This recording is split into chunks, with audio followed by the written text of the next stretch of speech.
We are live. Here we are. Here we are. Okay, folks, it's Friday night between the hours of 9 p.m. to roughly about 10:30, 11 o'clock Eastern Time. We are in the paint.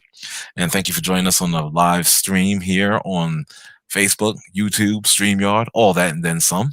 My name is Rodney Jones. I'm the host / moderator. And joining me is a man that created the show, Mr. Mark A. Cunningham. What's up, brother? Yo, what's up? What's up? Even What's though up? you threatened me a few minutes ago. Yeah, I did, and I meant it. that was some crap-and-apple bullshit. I meant it as well. So what else can I say? And also joining us is our brothers, my man Chandler. What's going on, brother? What's up, man? How y'all doing? Hanging, man, hanging. And last but definitely not least, the man from NC, my dog, Dominic. What's going on, brother? Good evening, fellas. Happy birthday, Mark. Yes, indeed. Thank you.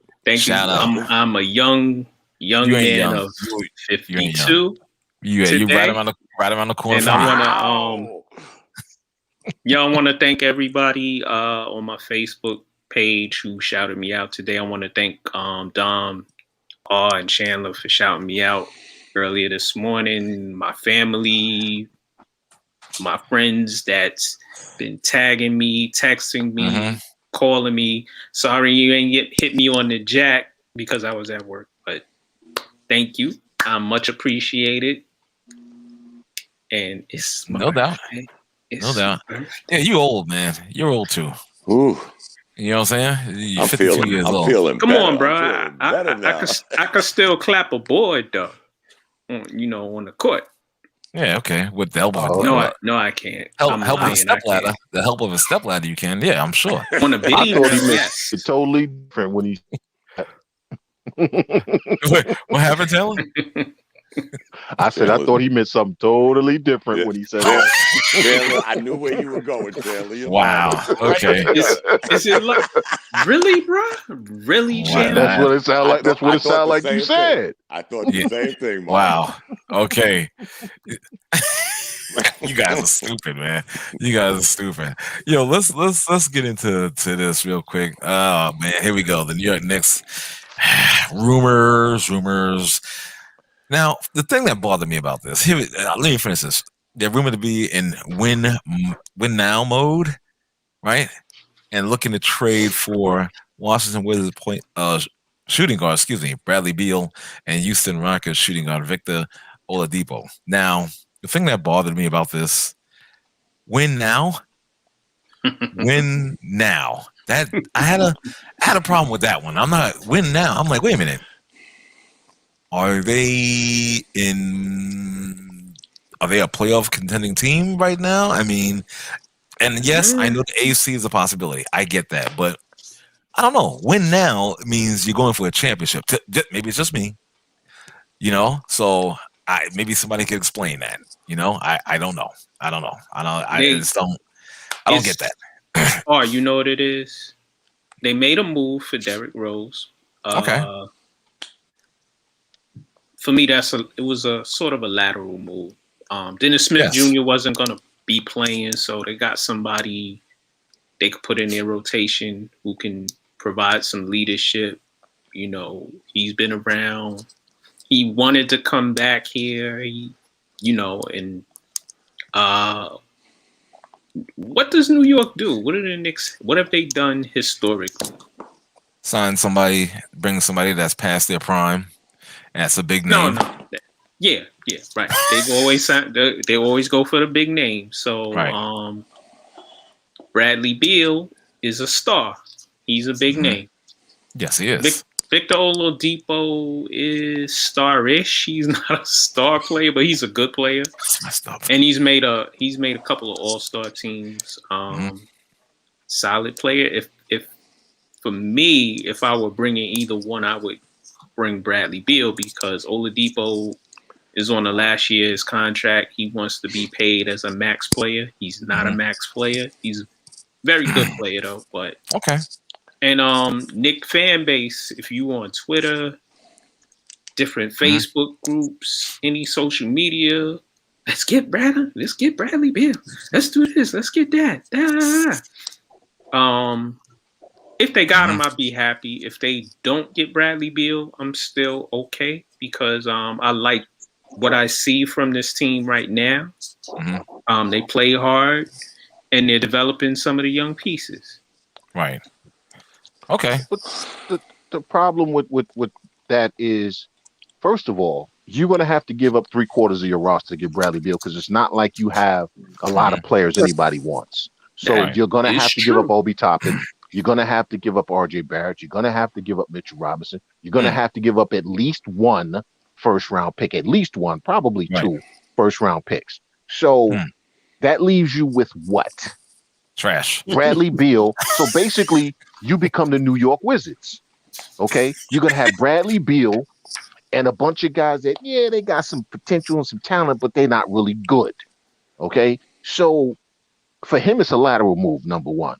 It doesn't help the Knicks because, see, people keep saying, we put Beal with these guys. You're not going to have these guys if you trade for Beal. Thank you. Okay, so the whole premise of it doesn't make sense because you don't have enough to give Washington. Okay, right? You don't have that one guy you can give them plus some draft picks. You know, that one guy, maybe one other guy, and then a bunch of draft picks. You understand what I'm saying? Like you saw what the Nets had to give up for Harden. Okay. And the Knicks don't have that. Yeah, and the deal for Beal, whether you think he's on a level or not, is going to be very similar. So, again, here we go, Knick fan base. Let's go get a star. We need a star. You know what? The team is doing well. They will make some changes. And yes, it would be nice to get someone like a Bradley Beal, but stop it with the Bradley Beal nonsense because all you're basically talking about doing is blowing up your team. So you have Bradley Beal, Frank Ntilikina, and Sandra Bullock. Yeah, that's a team that's gonna win. And then Chandler, you got people thinking that no disrespect to Frank. He's not a commodity.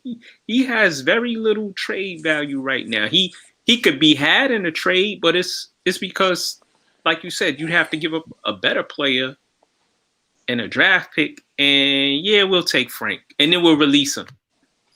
Right. Well, they need Frank for the end of the bench to keep the bench warm. You understand? While the other players out there on the floor, because he is just no go. I'm sorry, no good, no. And Chandler makes a great point about what are you giving up for Bradley Beal. You understand what I'm saying? It's just not going to work out. You know? Well, the moment I have been waiting for. Not only we have look at his shirt though. Look. Yeah, look at the energy he coming with. Take that off. You're not doing nothing, son. Take that off. Who is that? That's Bishop. Yeah, with his nonsense. And also we have Hannibal on the line with us as well. Thank you, gentlemen, for joining us. How you guys doing? Whatever. Wonderful. We got Hannibal, and he coming with the shirt. He ain't coming with that. He let him know, he got nothing. No. There's nothing to know. I just brushed him off my shoulder. There's nothing to know. There's nothing to know. All right. Wipe that stupid smile off your face, you son of a. I'd like to take the opposite approach that most of y'all are taking. One, let's just say this is just rumors and its and giggles. Yeah. But the Wizards are going to be in rebuild mode in about 5 minutes. Let's rebuild? What are they rebuilding? They I'm just saying. You got a bunch of tools and bits and Westbrook, Hachimura, and Bradley. So, that being said, would you not give up RJ Barrett, Kevin Knox, and one or two picks? That's not enough to get Bradley Beal. That's not enough. Money wise, it might not be. Right. Knicks would, like Chandler was alluding to, they would have to give up some draft picks and some contracts. Or they have to eat a lot of that money. They'd have to go well into the luxury tax. I'm just throwing that out there, guys, because guess what? If we didn't figure out that RJ Barrett is not a two guard by now, then I'm missing something. I really he's a two guard. He's just not a good shooter. Well, they not, you can't be a shooting guard if you can't shoot. I'm not saying he Well, won't not get true. better. It's the name of the position. He just isn't a good shooter. If He's you a two get a guard. guy like Beal, you open up the floor because now you I agree got with a you. real shooter, which the Knicks Right. don't have. Let me give y'all something crazy I was telling Chandler the other night. The Knicks are number 1 in points against, last in points for. The Knicks are the best defensive team from the perimeter, 3. But they can't score. You can't keep giving up 98 points and losing a game. You can't do that, guys. I mean, nobody in the NBA is scoring 98 points, not even the Knicks. So if you got a chance to improve that offense and not give up a boatload, then you gotta pull that trigger. You got to. I mean, I got no knock against R.J. Barrett. Bradley Beal is 28 years old. He's not a senior citizen. He's got some wear on him, but then again, he's been carrying such a load that if he came to the Knicks, can you imagine? They can't double and triple team Randall no more. He's already averaging 6 assists now with nobody. Randall's going in the trade, Dom. Randall has to go in that trade. No, yes, he no, has he won't. No, he won't. No, he won't. Because that wouldn't make no sense. That would make 0 sense if the Knicks did that. So what I think is probably going to happen. I think it's probably going to be a three-team deal. Yeah. I wouldn't be surprised if Cleveland is involved in that because Cleveland has to get rid of Drummond, and he would be a great rebuilding piece for the Wizards because so that means that stabilizes for the future. That stabilizes that post position because they have forwards, but they don't really have a big man in the middle. That Bertans is a forward that shoots. The Hachimura, he's a forward, but he doesn't really he's not really tough. So he would give you that instant toughness down there. And I'd give up RJ in a second. I'd give him up. You hate RJ. I'd give him up in a second. He's young. Let him go learn how to play and let him look off other players at his level and chuck up the ball on a fast break when his teammates are ahead of him. And that ugly jump shot is just it's horrible. And I throw Peyton in there because you need a backup. And that's an expiring contract and a draft pick. It's Knox, you could throw him in there too. And you might have to get rid of one of them big men. I wouldn't get rid of Mitchell Robinson. And now that they got Taj Gibson, they might have to part ways with the other kid, the skinny kid from Kentucky. Noel. They might have to part ways with him. But if you part ways with him, then that determines, is it a first round or 2 second rounders? But for Beal, absolutely. For Beal, how does that help the Wizards? See, y'all looking at it from the Knicks, but how does that help? If I'm the Washington Wizards and you come to me with that nonsense, I'm hanging up the phone. Okay. The Wizards have wait. Let me explain something to you. The Wizards are 3 to 5 seasons away from doing anything. Yes. They have to get picks. They got to get picks. They got to get draft picks, and they got to get sort of assets so that they can trade in the future. Nobody's going to Washington. They outside of Beal that they have right now, they have nothing else. So you would have to get 6 or 7 quality players to come in at one time. What team is doing that? Not the Wizards. What team is going to give up the only good player they have for trash and sell that to the fan base because they still want people to buy tickets? You have to get someone that people want to come see. And y'all, listen, that trade has to start with these 3 names for the Knicks. Has to start with RJ Barrett, Mitchell Robinson, Julius Randle, and 2 draft. It has to start there if you're the Wizards. It has to start there. Why? They're not because I'm not giving up my only piece for trash. They got to get rid of money. They got to get rid of that money. No, they don't. Not to mention, Chandler, you've had that one piece for so long and can't get out your own way. It doesn't matter. Let's not talk about the fan base because pre-COVID they couldn't sell out. Basically, because they was winning 20 games a year. Ain't nobody going to them games. Come on, guys, y'all got league pass. Y'all watch a Wizards game in DC. There's 20 people. You would think it was Bradley Beal before that. Bradley Beal's not being traded for that package, Dom. We're just throwing stuff out there. The Wizards in a minute are not going to be in no bargaining position. But if you get a Barrett, you're replacing a guy 28 with a guy 21. The other pieces you're getting, if you get a Noel, if you get a Knock, guess what? They're on their last contract. Yep. So they'll have a chance to move forward from that. Guys, they're not going nowhere. They're not a team that's 2 inches away from the finish line and they need somebody desperately. They're not in that position. They can't hold nobody ransom. The only thing they could do is not trade them. And what we're saying is hypothetical. So, but they Washington ain't in no bargaining position. Right. Washington is close to being near. They 20 million away from being in the luxury tax. Yeah, for a team that got 6 wins. They got 6 wins. Their salary cap is higher than the Knicks, ain't it?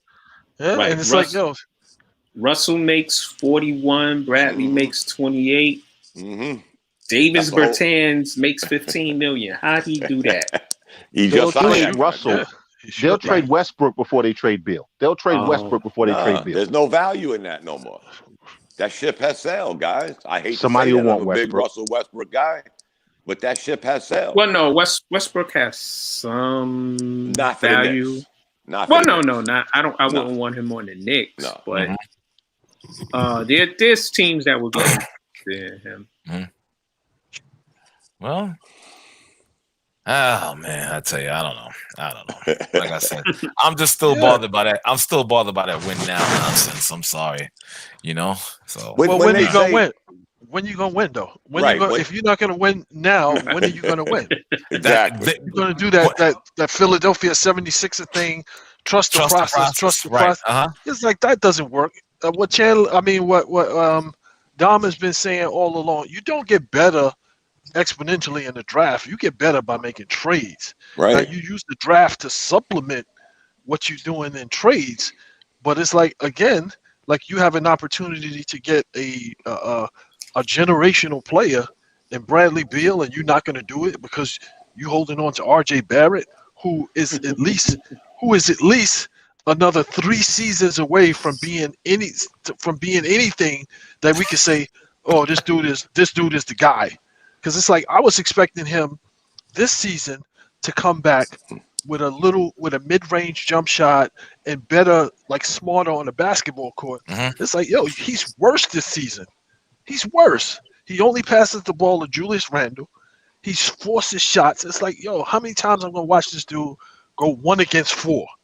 Or like if one of his teammates are ahead of him on a fast break, he still holds the ball and is getting the shot blocked. And if you have him and Peyton on the court at the same time as starting, the Knicks are automatically down by like 15, 20 points to any team. Can shoot. Exactly. Well, this is the reason they're last in offense. I've come to the stark realization that Elfrid Payton is not going to be Earl Monroe, but he is a good defensive player. But if you're sacrificing defense and then the lack thereof of Barrett's offense, now you got 2 offensive inefficient players on the court at one time. The Knicks are living. Yeah, the Knicks are living off their defense, guys. It's amazing. I was telling my son the other night, guys, I don't think I've ever seen, and some of you gurus on the line might be able to help me out.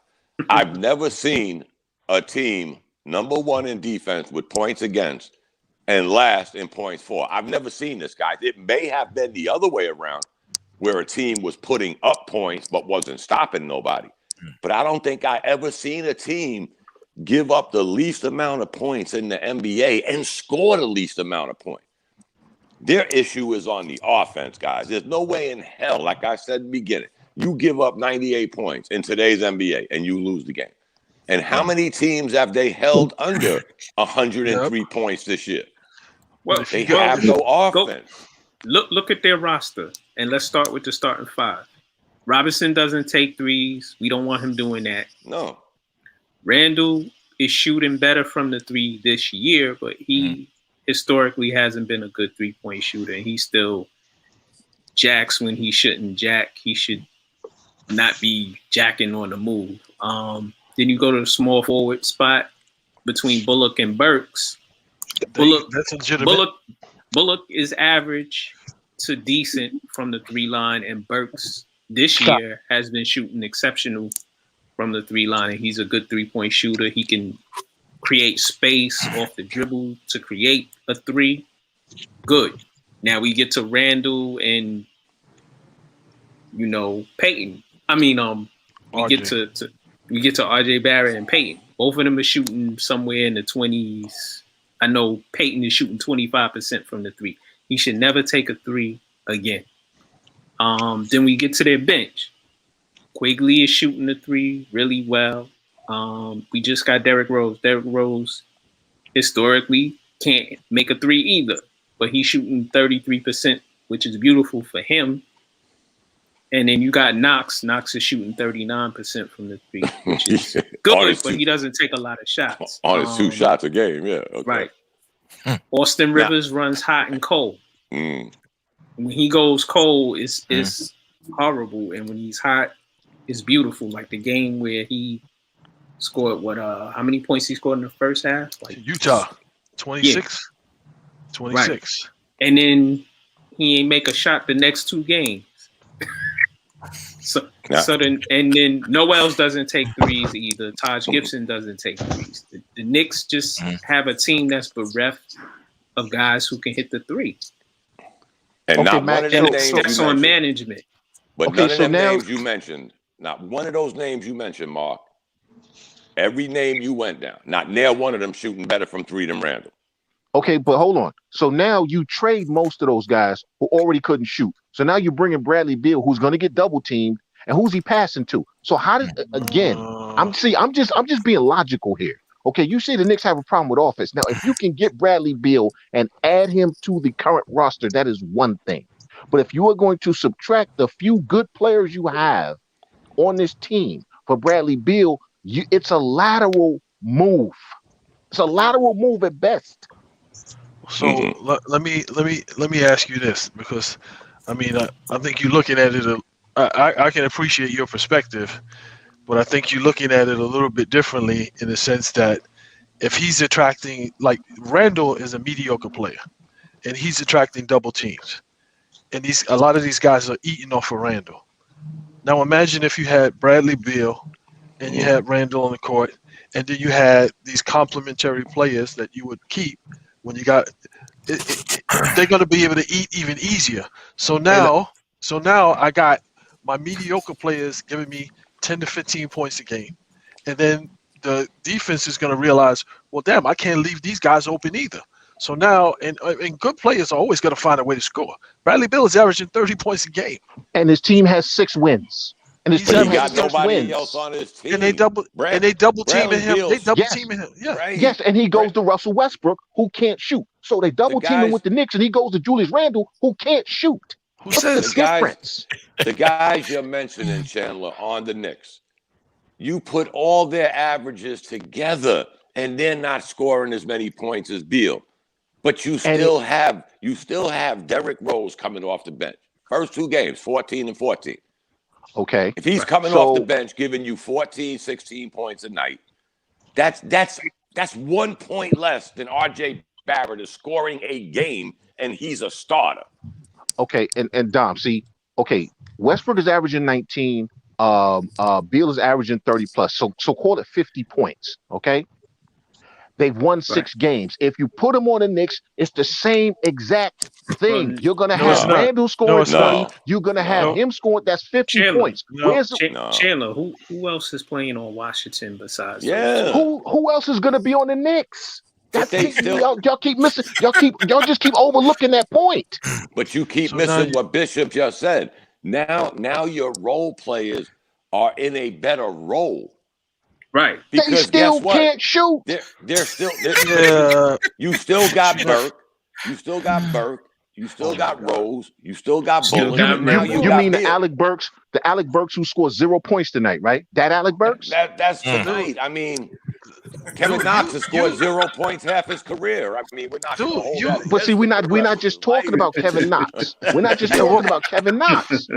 So for what you're saying, from your perspective, Chandler, you making it seem like the Knicks are trying to duplicate Golden State Warriors. Like the Knicks are never going to be shooting threes like that. No, what I'm If saying they is, can hold, if they can hold teams the way the defense is holding them, and they can average 105, 110 points a game, they win the majority of their games. They're probably about 10. They're probably about 10, 15 games over 500. what I'm saying, Bishop, is that the trade doesn't. A trade majority of the time, yes, there are stupid GMs, and we don't know how smart this particular GM is in Washington because we haven't seen him make any real trades yet. Like the Westbrook thing was that was easy. That was easy. That was okay. I'll take Russell Westbrook, no problem. But we haven't seen him make a real major trade, so we don't know if he's a clown or not. But if he has any sense, he's not trading with the Knicks because it doesn't benefit his team. But you get a three-team deal where again you suffering for big men. You don't have a big man. Cleveland have to get rid of Andre Drummond. They can't afford him. Washington doesn't need a big man. They need people who can score from the outside because that's the offense they want to run. Drummond they're going to have to change that. Not from the outside. But he's in a hole. We don't know what they're going to do because they're going to be. Actually, I know the coach they have, Dom. I know the coach they have. I know the offense he ran in Oklahoma City. Right, but he's going to have to change. Yes, he does. Because he's going to have to change because he don't have those pieces no more, and he ain't never going to have them pieces no time soon. Bishop nailed it. When's the last time a free agent went to Washington? So you get players who fit the system that the coach you just hired is going to run. That doesn't line up with the Knicks. Is all I'm saying. This is not logical. And you got three seasons. Even if they kept Beal, and said no, we're not gonna move. They kept Beal. They're 3 seasons away from doing anything because nobody's coming to Washington. And they still have an all-star. And they still have an all-star. And they're still talked about. And they're still going to get TV ratings whether people come to the game or not. It doesn't matter. Coming to the Wizards. Ain't nobody talking about the Wizards. About them. They talk about Bradley Beal every day. They talk about Bradley Beal every single day. They talk about him. Okay, which he's means averaging 30-something points a night. Which means you're talking about the Wizards. I just you can't talk about him and not talk about the Wizards. I've had League Pass for years, and I've never turned the game on in Washington, and there was fans in the seat. I thought it was COVID before COVID.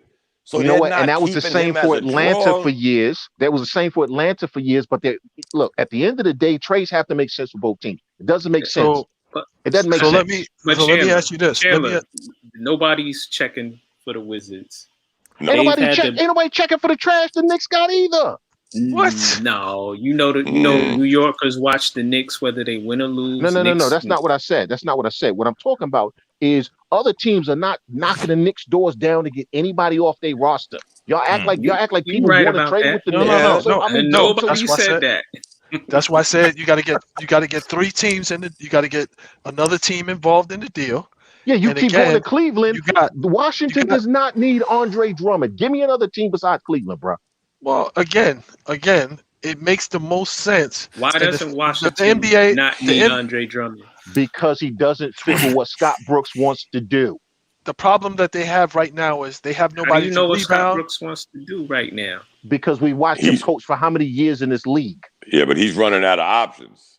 He ain't got those players no more, and he ain't getting Andre Drummond. And I particularly don't think he wants to get paid because this is the last year's contract, and he makes over 20-something million. So he want to make 30, 35 million on his next deal. Is Washington going to do that? No. Any team going to do that? No. But at the end of the day, they get rid of all that money. You're a team spending more money than the Knicks. And you can't get out your own way. Well, they had the previous GM and the previous GM and the previous GM. Ernie Grunfeld. There's a long line of GMs that have horrible. Yeah. So apparently the ownership is making money because they don't have a problem spending money, which means that they are not just going to give Bradley Beal away to the Knicks. Bradley Beal first of all is going to wind up in the Western Conference. He's going to wind up in the Western Conference. Wait, stop. First of all, they ain't making any money. Get Really? that straight. Really? They're not So making. hold on. So you telling me decision-wise, that somebody's running a business that's losing money and they're still in that business? That's what they you're do it telling all me, the right? time. They do it all the time. It's Nobody corporate runs a America. business. Nah. Yes, they Nobody do. runs a business at a Yes, loss, they bro. do. Yes, they Nobody do. runs a business at a loss. Yes, No, they do. you get No, out they of the don't. business when you No, they start don't. losing money. No. Whoa. No, they don't. Let's back up for a second. There's times that people run businesses just for tax purposes, just to take that L so they can deduct it on their taxes. Then So that's every a business, profit. That's a net profit. right? Every business is not meant to have a positive bottom line. There's some businesses that are run. I said make a profit. I said make a profit. They're That's making not a profit. That's a tax refund. That's not a profit. Listen, then that's a profit. That's a tax refund. That's not a profit. Oh my God! Somebody else talk. Somebody explain business to him, please. Somebody explain business to him. But Hold on. I've been an accountant for 20-something years, dude. What are you saying? I'm saying that at the end of the, I'm not talking about some mom That's and pop. what I I'm do talking for about a a large living. corporation. And that's what I do for a living. Large corporations do not run businesses That's at a what I do loss. They dude, do that's not what I run do for a businesses at a living. loss. That's what I Listen. do for a living. I get paid to do that for a living. So I've seen it Okay. before. Fortune large 500 and small. companies. Fortune Large 500 and companies small, do not they- make a profit. They But have they always make a divisions profit. within these companies. They have divisions within these companies that are just cost centers. Yes, Believe that. but Believe the that. overall that's business true. makes a profit. But here's the funny thing, Chandler. Did you know over the last 7 to 9 years, on an average, 7 to 11 NBA teams are been in the red? They say. I can only trust what they say, Chandler. Just like I can tell you since 2007, 2008, that the ratings have gone down in the NBA. Right. Yes, yet the TV contracts keep going up, but the TV contracts keep going up. So I'm gonna say this again: if these businesses are operating at a loss, then the networks would have the leverage to say, we're not going to pay you upwards of these many billions of dollars. And guess what, Chandler? My net bottom line got nothing to do with you advertising on the TV network. If nobody's watching the games, the ad revenue goes down. Okay, because that means now I have to give the advertisers breaks because they're not making as much money. There is a cause and effect factor here. It's the overall product. It's the overall product. Whether or not the Wizards are a profitable team, the team that's coming in there that if the Wizards are playing Golden State, if the Wizards are playing the Lakers, if the Wizards are playing, so it's just not about the Wizards. You understand? At the end of the day, no one's going to own a business that does not involve them making a profit. It may not be the profit they want. It may not be the profit that is forecast, but nobody runs a business for 20, 30, 40, 50 years at a loss. So let me say one more thing, and I'll leave that alone because, again, like I said, this is what I do for a living. So a lot of these owners of basketball franchises, they're divested in other things. Right. They have other franchises. They have other franchises that are making money. They might be in football. They have other streams of revenue. They might be hockey. Coming in from the I understand that. Stuff. So if they have a business that's not making money, that's fine because they use that to basically level off the businesses or the revenue streams that are making money. So not every business is profitable. Not every business is profitable. Right. Let me say this, fellas. Financially, Washington is a middling team. They rank 16 in profitability. At one point, they're worth $1.75 billion. How much were they worth when he bought the team? That I don't know, but they were worth far less than that. Right. Everybody was less than that. Yeah. Okay. You can't tell me the Clippers were worth what they were sold for back 7 years ago when they couldn't get out their own way. Right. And let me add this on. The Wizards have had the biggest local TV ratings drop in the NBA, which means nobody in DC is checking for them. Check their attendance, Mark. While you're checking numbers, where do they rank in attendance? I watch those games. Dominic. I know exactly what you're talking about. When it's like, it's like a women's college baseball game. Like nobody's watching it. And Bishop, me and you could probably attest to this. Charlotte probably has a better team than the Wizards, and Charlotte don't sell out. This has been going on for quite some time, guys. We get confused with you see the Garden packed. You see all of these nationally televised games with the arenas packed because those are two good teams playing. So when the Knicks are playing the Hornets in Charlotte, a lot of Knicks fans go. But all in all, they don't draw well. And I've watched enough Wizards games, guys. I thought I was watching a WNBA game. The NBA Wizards have the second worst home attendance rate. And this is from 2019. I'm not using COVID-related things. In 2018, the Wizards' attendance continues to be below average. There you go. If there was not a benefit to the Leonsis family for owning this team, they would sell it. No. Listen to the accounting on. You got to remember one thing, guys. These dudes were billionaires before they bought a team. So they had other streams of revenue. And if there was no benefit to him owning this team, he would sell it. There is a benefit to him owning this team. Right. We know that. Okay, so then at the end of the day, he is getting a profit off of owning this team. Whether the team itself is losing, it doesn't matter. He's getting a benefit from losing this team, which translates to dollars in his pocket. We get that part, Chandler, but the part I think I'm not going to say you're missing because we're all grown men, but the part I think you're missing is going back to what we talked about. You're not gaining nothing by keeping Bradley Beal. Nothing. We already went over the attendance. We already went over their revenue, their TV. They're not letting Bradley Beal go. You're not keeping. I agree with Chandler on them not letting Bradley Beal go because he stated he wanted to stay. Well, that's fine. That's fine. But everybody what is it going to profit you? What is it going to profit you? What is it going to profit you to be paying this guy this huge salary? They're going to have to get rid of Westbrook too. What is it going to profit you to be paying this guy this huge salary and you can't win 20 games a season? And you're going to be in this same position. You're going to be in this same position 3 seasons from now. Now, whether the Knicks get him or not, that's another story. But they're going to have to do something. They're going to have to do something to get Bradley Beal off their books. I don't think they are. They are not going to. I don't think they are. Me and R are acquainted with some people who, media-wise, are in the DC area, and them and the fans, they love Bradley Beal. The fans love Bradley Beal. So fans love Melo too. If John Wall hadn't posted that most recent video of him throwing up them gang signs, he'd still be in Washington. No, he wanted out. He wanted out. He wanted out. I'm saying is he did that so he could finally get out of it. He wanted out. But had he not done some of the things he did off the court, I think the situation between him and Bradley Beal. Well, that was part of it too. Hold on, let me finish. They weren't getting along, and John Wall's coming off of 2 injuries, and you're paying him 40 million. He had to go. Between keep Bradley Beal. So they chose between them.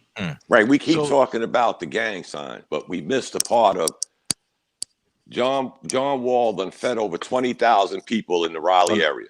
No, we didn't miss that. We talked about people in the DC area. We talked about that when he got traded. That they was there. We talked about that. So if we want to just look at the one thing he did, again, looking at the Wizards, their ship was coming to the dock. The passengers got to get off. It was just easier for them to flip-flop Westbrook and Wall because of the money. The money matched up. Right. And guess what? I bet you a dime to a dollar Westbrook ain't he ain't going to be on the Wizards next year. I think he not. No, he won't. He won't. He'll be traded. But here's what I know about that franchise. They've always had an overpriced star that they held on to when people said they could trade him. You can go all the way back to when they were the Bullets and they had Elvin Hayes on the damn team when he was the ghost of Elvin Hayes and he was still the highest paid player on the team. That franchise has always had an overpriced star that they held on to when people said they should trade him and they didn't. Well, let me give you another example. Let me give you another example to disprove what you're saying. And it's clear. You remember when the Detroit Pistons, they had Andre Drummond, they still had Blake Griffin, and they had the other kid that they got from the Nets that they paid all of this damn money to, and then they realized, well, wait a minute, we're not going anywhere. So But we've that was a paid the different ownership majority. group, We Bishop. paid the majority. I'm saying, I'm just giving you an example of how a franchise will start to realize, hey, we're not going anywhere. We're paying all of these. We're paying huge salaries to 2 forwards. We can't get anybody else here. We're about 3 to 5 seasons away from making any kind of sniff in the playoffs. So why would we be keeping all of this salary on our books? Yes, Right. They both got of them rid are of Reggie productive. Jackson too. They got rid of Reggie Jackson. They got rid of Andre Drummond, And pretty Blake soon Griffin is still there. they can't get rid of Blake Griffin because he's always Yeah, hurt. that's the problem Yes, now. I understand that. But that's a whole again, different franchise, which is run differently because that nah, franchise, it's all the that same, dude. It's all the no, same. no, it's not. That Business is franchise business. actually has a Based history on of what you winning. said. No, but Based see, on what you every said, no, business is but business. you can't apply that to every franchise. That doesn't apply to every franchise because there are franchises that actually want to win and want to do things a certain way. The Washington When the last franchise time they've been has to the always playoffs? done business like this.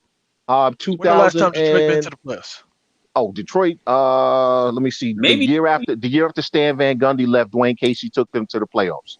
right, and they've Okay. they've been a lower seeded playoff team in the 2010s. It's just that they ain't going nowhere. You knew they weren't gonna win anything, and they like Chandler was trying to say they've been a good franchise. They going through a dry spell right now, but they've been a better franchise than Washington. Washington hasn't been good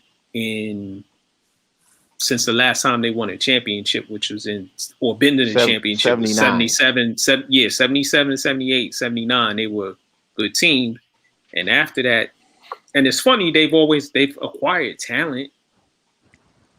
And like, here's the funny Phil. thing, guys. The owner of the Pistons has owned that team since 2011. I'm looking at it right now. Yeah. So he's done this dumbness. He was part of all of the dumbness that Bishop just laid out to us. He's been the owner since the only thing he did was move the Pistons downtown. That's the only claim to fame he has right now. Yeah, he got them a new arena, Yeah, which got him 3 years of all kinds of free money.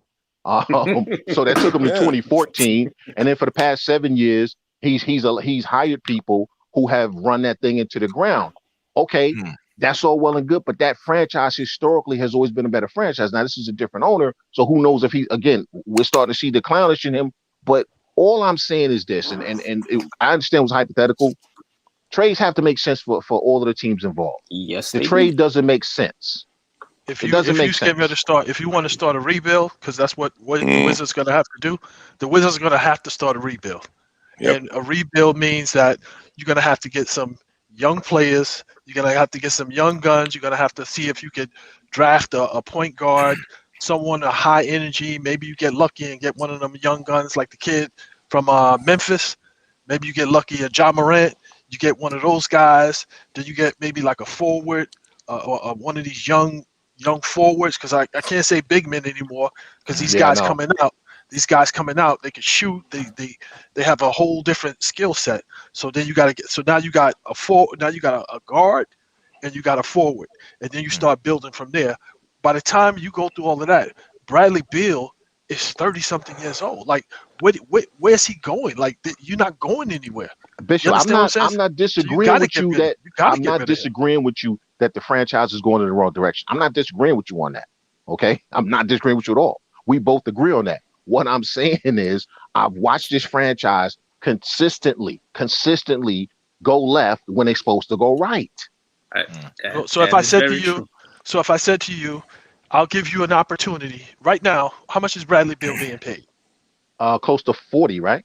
No. Right. So I just had not that contract. When does he start making the 40? I think it's after next year. After next year. Okay. So if I said to you, I'm going to give you an opportunity to slice and dice that 40. I'm going to give you an opportunity to slice and dice that 40 up into like 4 or 5 different players with the numbers match, but you don't have to hold on to the 40. Good organization would say yes. You don't have a good organization would say yes. And that's what's going to happen. And that's what's going to happen with Beal. I don't think they will. Whether the Knicks have enough assets to do it straight up, which I don't think they do. I don't But think they're gonna have to get a third team involved. And where else? So again, Bradley Beal has been a good soldier for them. He's been a model citizen for them. Why would they trade him to a shitty team when he's coming from a shitty team? He said all the right things. He said all the right things. Yeah. He's done the right things. He's been a stand-up dude for this organization. So it's only right for them. And in the West, like what team is he going to go to in the West? Clippers. That he fits. The Clippers already have 2 stars on the Clippers. Where is he going to fit in? Where? I can see him playing the 2 and you push Paul George to the 3. They're too. How we play the 4? Kawhi Leonard and George are 2 ball dominant players. Yeah, I understand that. No, he doesn't fit there. He Yeah, doesn't fit I don't there. think that would work. And if you said, okay, well, let's try to get him in Dallas. No, not Dallas. Absolutely not. Who's Dallas going Absolutely to not. trade? Dallas ain't got nothing to give up. Dallas ain't got nothing to give up. No, they don't. Nobody Yes, wants they do. Porzingis. Nobody wants Porzingis, and nobody You wants don't think that? Nobody wants Porzingis, and nobody wants Tim Hardaway Jr. Those are the only assets that they have. Yeah, they ain't got no assets. They don't have any assets. And they're not giving up Luka. No, the only other team I could see now, again, we're going with your 3-team trade deal is, but see, again, you got Brandon Ingram there, but I could also see the Pelicans ain't gonna make the playoffs. If you're really gonna try to send him to a team that's going to win, it's got to be the West, or you can't send him. Okay, you can't send him to Philly, you can't send him to Boston unless you trading him for Kemba Walker. Now, if you trade him for Kemba Walker, you know what I'm saying. That's not a bad trade for Boston. It's also not a bad trade for Washington. Kemba Walker can go back to doing what he does, which is just shooting the damn ball because he's not really a point guard. Let's be honest. So Boston might be a fit. Although I don't know if Boston has the assets. They got nobody messing with Boston. They got $8 million draft picks. Philly's not a good fit. Milwaukee's not a good fit. Unless you have to give up Middleton for Beal. I don't know if they would do that. That's the only person that I could see coming back. Go ahead, Mac. Before we move on, because we're gonna have to move on. We've been talking for 45 minutes. It's no love for Victor Oladipo. Happy birthday, Absolutely Mac. not. Absolutely Happy not. birthday, Mac. Thank you, Bishop. I appreciate you, brother. Thank you for the shout out earlier. Yes, sir. Yeah, nobody care about Victor Oladipo, man. Come on, son. So let me ask this before I turn it back to R and we move on. Is he really gonna get a max contract? Is he doing this wrong? Is he really going about this the wrong way? Well, he's hurt again. How you going to max contract? You can't stay healthy. Is he hurt? He's hurt again? Yes. played He's yesterday. hurt again. And he left the game yesterday, and now they're doing an evaluation, see how long he's going to be out. He's hurt again. Wow. We all know what happens with Victor Oladipo and the injury evaluations. In 2 days, he's going to be out for 3 months. Yo, that's hilarious. Yo, let's do some moving on, shall we? Been on this for a while. This is like Max said. Still in the lane of the NBA. Some of the Toronto Raptor front office is interested in trading Raptor all-time great point guard Kyle Lowry. Okay, all-time great. Yes. No, Toronto Raptor all time. Yes, indeed. He yes, is. indeed. Yeah, I could agree.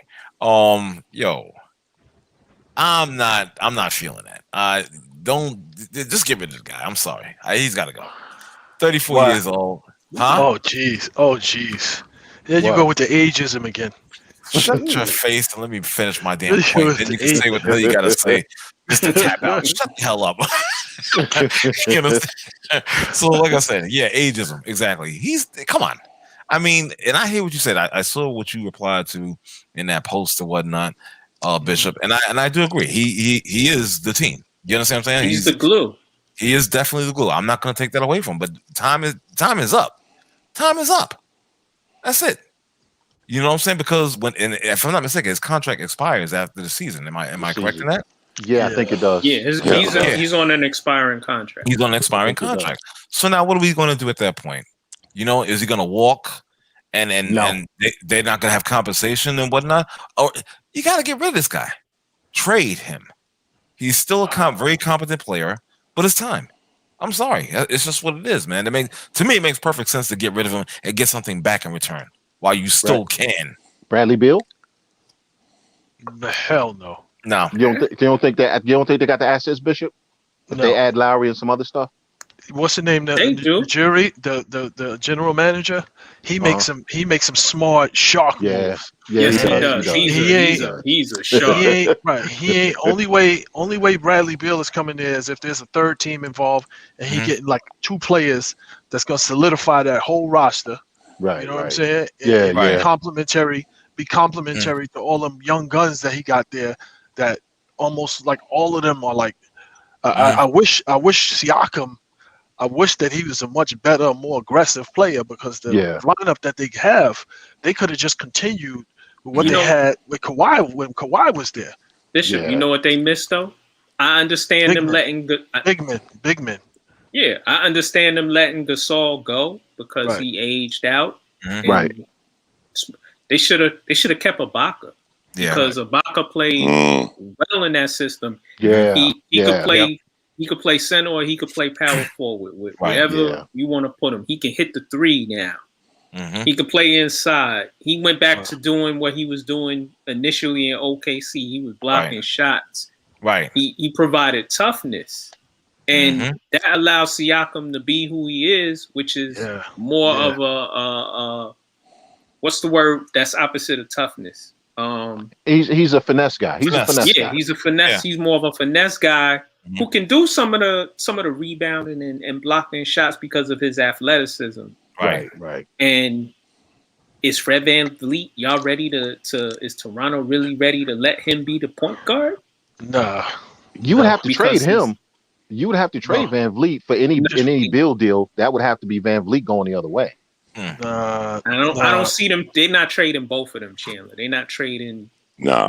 Yeah. They're not trading Lowry and trading VanVleet. And they just paid VanVleet. They did. Yes, they did. Yeah, that's true. I'll tell you what, if Siakam, and I've said this for 2 years now, if Siakam don't be careful, that OG is going to become better than him. Well, that's the big 3. If you trade Lowry, your big 3 now, or your not big 3, but your 3 is that guy, Siakam, and VanVleet. Right. Yeah. And what's the name? Look at how they started the season. Very bad. They starting to play better now. Yeah. The kid Powell is a decent player. Norman Powell, right? Yeah, he's a decent player. Good 3-and-D guy. Who's rescued them is that string bean Boucher. That kid is nice. He only weighed like 120 pounds, but Now you keep talking about Drummond, Bishop. I could see Ujiri getting Drummond in there, say the second half of the season. Well, that's been the rumor, Chandler. That's been the rumor that they might try to get him. Yeah, but the money that he's looking for, I don't think Toronto's going to get up off that kind of money because you've had guys there that need to make some money. Like you keep him just for the season. And Anobi, and Anobi, but then you giving up something that's not going to take you to the promised land. You talking about them doing what they did with Kawhi? And that's flip him for sustaining us till you leave or whatever. Right. Just pick him up. Yeah, because he doesn't do that for them over the edge like exactly. Kawhi did. Oh, okay. All right. Exactly. Okay. Right. No. He's gonna get you some rebounds. He's gonna get you some stability in the down low. In the defensive wise, he's gonna solidify that. But you can't count on him to give you 25 points a game or 20 points a game. You can't count on him to do that because some games, like one game I watched them play against the Knicks, he had like 32 points and 23 rebounds, and then they played another game. And he had like 10 points. And Mitchell Robinson was guarding him. And I'm just like, well, wait a minute. Like you just dominated one game, and then there's certain matchups. It's like so he's being like phased out because not only he's a big dude and he's gives you some benefit, but he can't play defense on any of the big guys that are coming out now. And what's the name? Embiid proves that every single game. Oh man, it's like, listen. And B's playing at an MVP level. Is that boy? He got off the rice or whatever. I don't know what Doc said to him, but listen, That's listen. why. He's still eating jollof rice and stewed chicken. And they're gonna have still to out of pay. shit. They're gonna have to pay OG sooner or later because he's only making Right. like $2 million. Right. That's what I'm saying. Unless Like they're these gonna guys, let him go, which I doubt. no, these guys been there and they've been earning and they've been putting in the work. So you in Nigeria, he loves them African dudes. He loved them. Like their whole roster is like straight from Nigeria and all of them dudes. He created that pipeline. He's the one who built that pipeline from Africa to the colleges and to the pros here. He did Dudes, that. they come in, they hungry. They come in, they don't complain. They give you what you need. They work.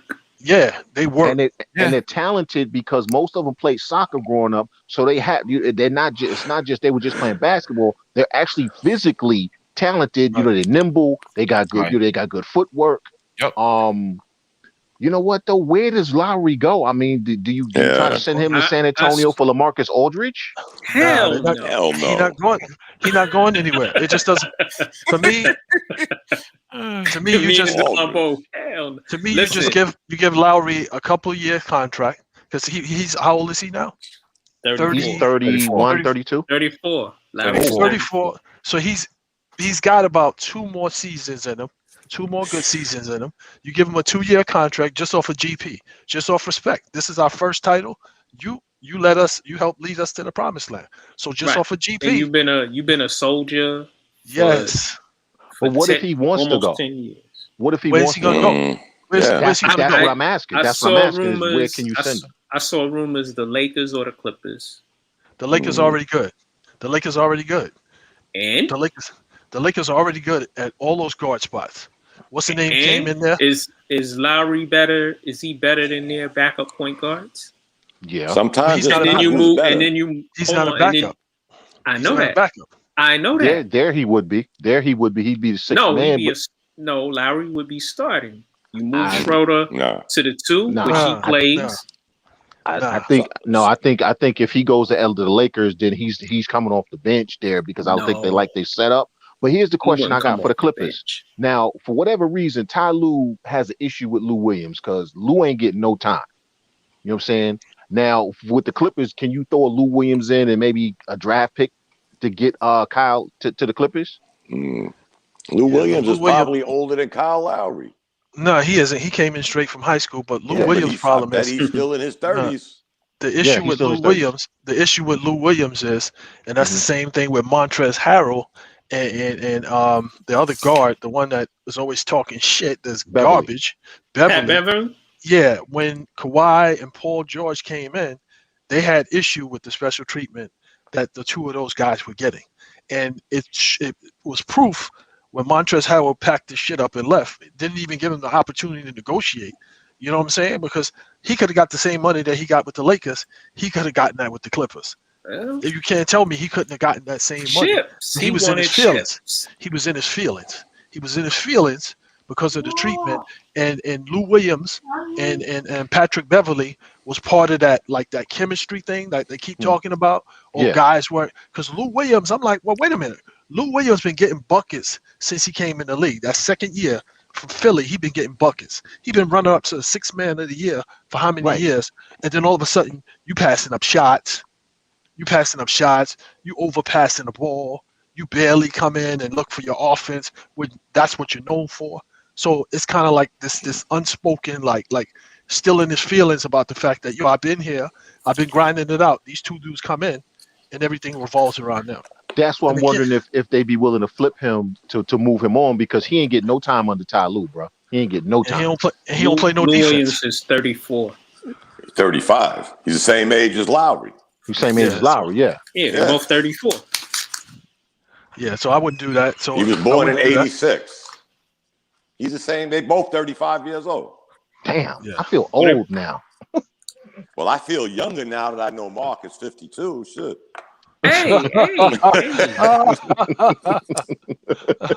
I'm just saying. I'm proud of my 52. We all can feel young because Angus, that dude. Watch yourself. What the heck is that? Watch yourself. Watch yourself. Okay. Don't talk no stuff now, dude. Watch yourself. Be easy. The age stuff. One more thing about Lowry. He's making $33 million. It's a lot of money. How many years was that? How many years was that? They have to pay him this year. Whoever picks him up got to pick up the rest of that salary. Yeah, but that was how many years contract was that? I think it was 4 or 5, wasn't it? I think it was 4 or 5. So if you gave him but if you gave him a 2-year, and he took a slight pay cut, give him a 2-year, and you give him the gamut that we trying to get some more talent in here, and we need sacrifices to be made, blah blah blah blah blah. Then he would stay in Toronto because it's like I've been here all of my productive career, so why would I go anyplace else? So would you say 2 years about what, 30 million? Yeah. 20 million a year. Yeah, I'm not going over 15. Honestly, I'm not. I'll give him 2 years of 30. Yeah. He earned that. But I'm saying he earned that. You got a got championship. paid for it. He got paid for it too, though, Bishop. Yeah, but you got a championship. You got something that you can hang your hat on, especially as a GM. You got something that you can hang your hat on because of this player. It's sort of like what happened in Miami with D Wade. He was like, "Yo, I took a short on the money so that we could get chips." Not saying it's the same situation because Lowry got paid the max. Mm-hmm. Right. That's If he's going to take a pay cut, he's making 30-something million. You got to give him 20. Right. I don't know if I can. I don't know if I can give him 20, man. He still plays at a high level. Yeah, but think about this, Mark.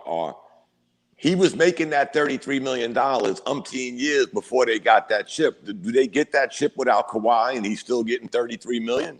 No, they don't. They've always been a competitive team. Don't get me wrong. He's also integral in them getting the chip as well. Yeah, I'm not saying that, but he was also an integral part of that team for years, and they never got out the second round. They've always been a good team. That was DeMar DeRozan, though. But I don't care who it was. He was part of it. They was always a good team. They always stay competitive. But at $33 million minus Kawhi Leonard, does he get that chip? Maybe I give him one more season and a player option. I give him 1 year and a player a mutual option. Now you can't give more than 15. Then you could give him 30. You could give him 30 for the first year guaranteed, and the second year, you say because it's going to be $40 million, and you say the second year is 10, but it's a mutual option, so either one of y'all could walk away. Yeah, but remember they still got to pay. They still got to pay Siakam, Anobi. There's still guys that they got to pay, man. But those guys aren't going to get max money. Siakam is going to be looking for max money, though. Yeah, he's not a max money player. He's not a max money player. He's not. I understand he's not. But what I'm saying is, y'all listen. We know how this goes. It's cats get max money that should never sniff max money. He deserves his second contract. He should get below max. 20-something. A little million. bit. He should get more than. But then again, should he get more than Fred VanVleet? No. I wouldn't give Siakam more than, honestly, based on the way he's playing. I'm offering you 12, man. Take it, freaking leave it.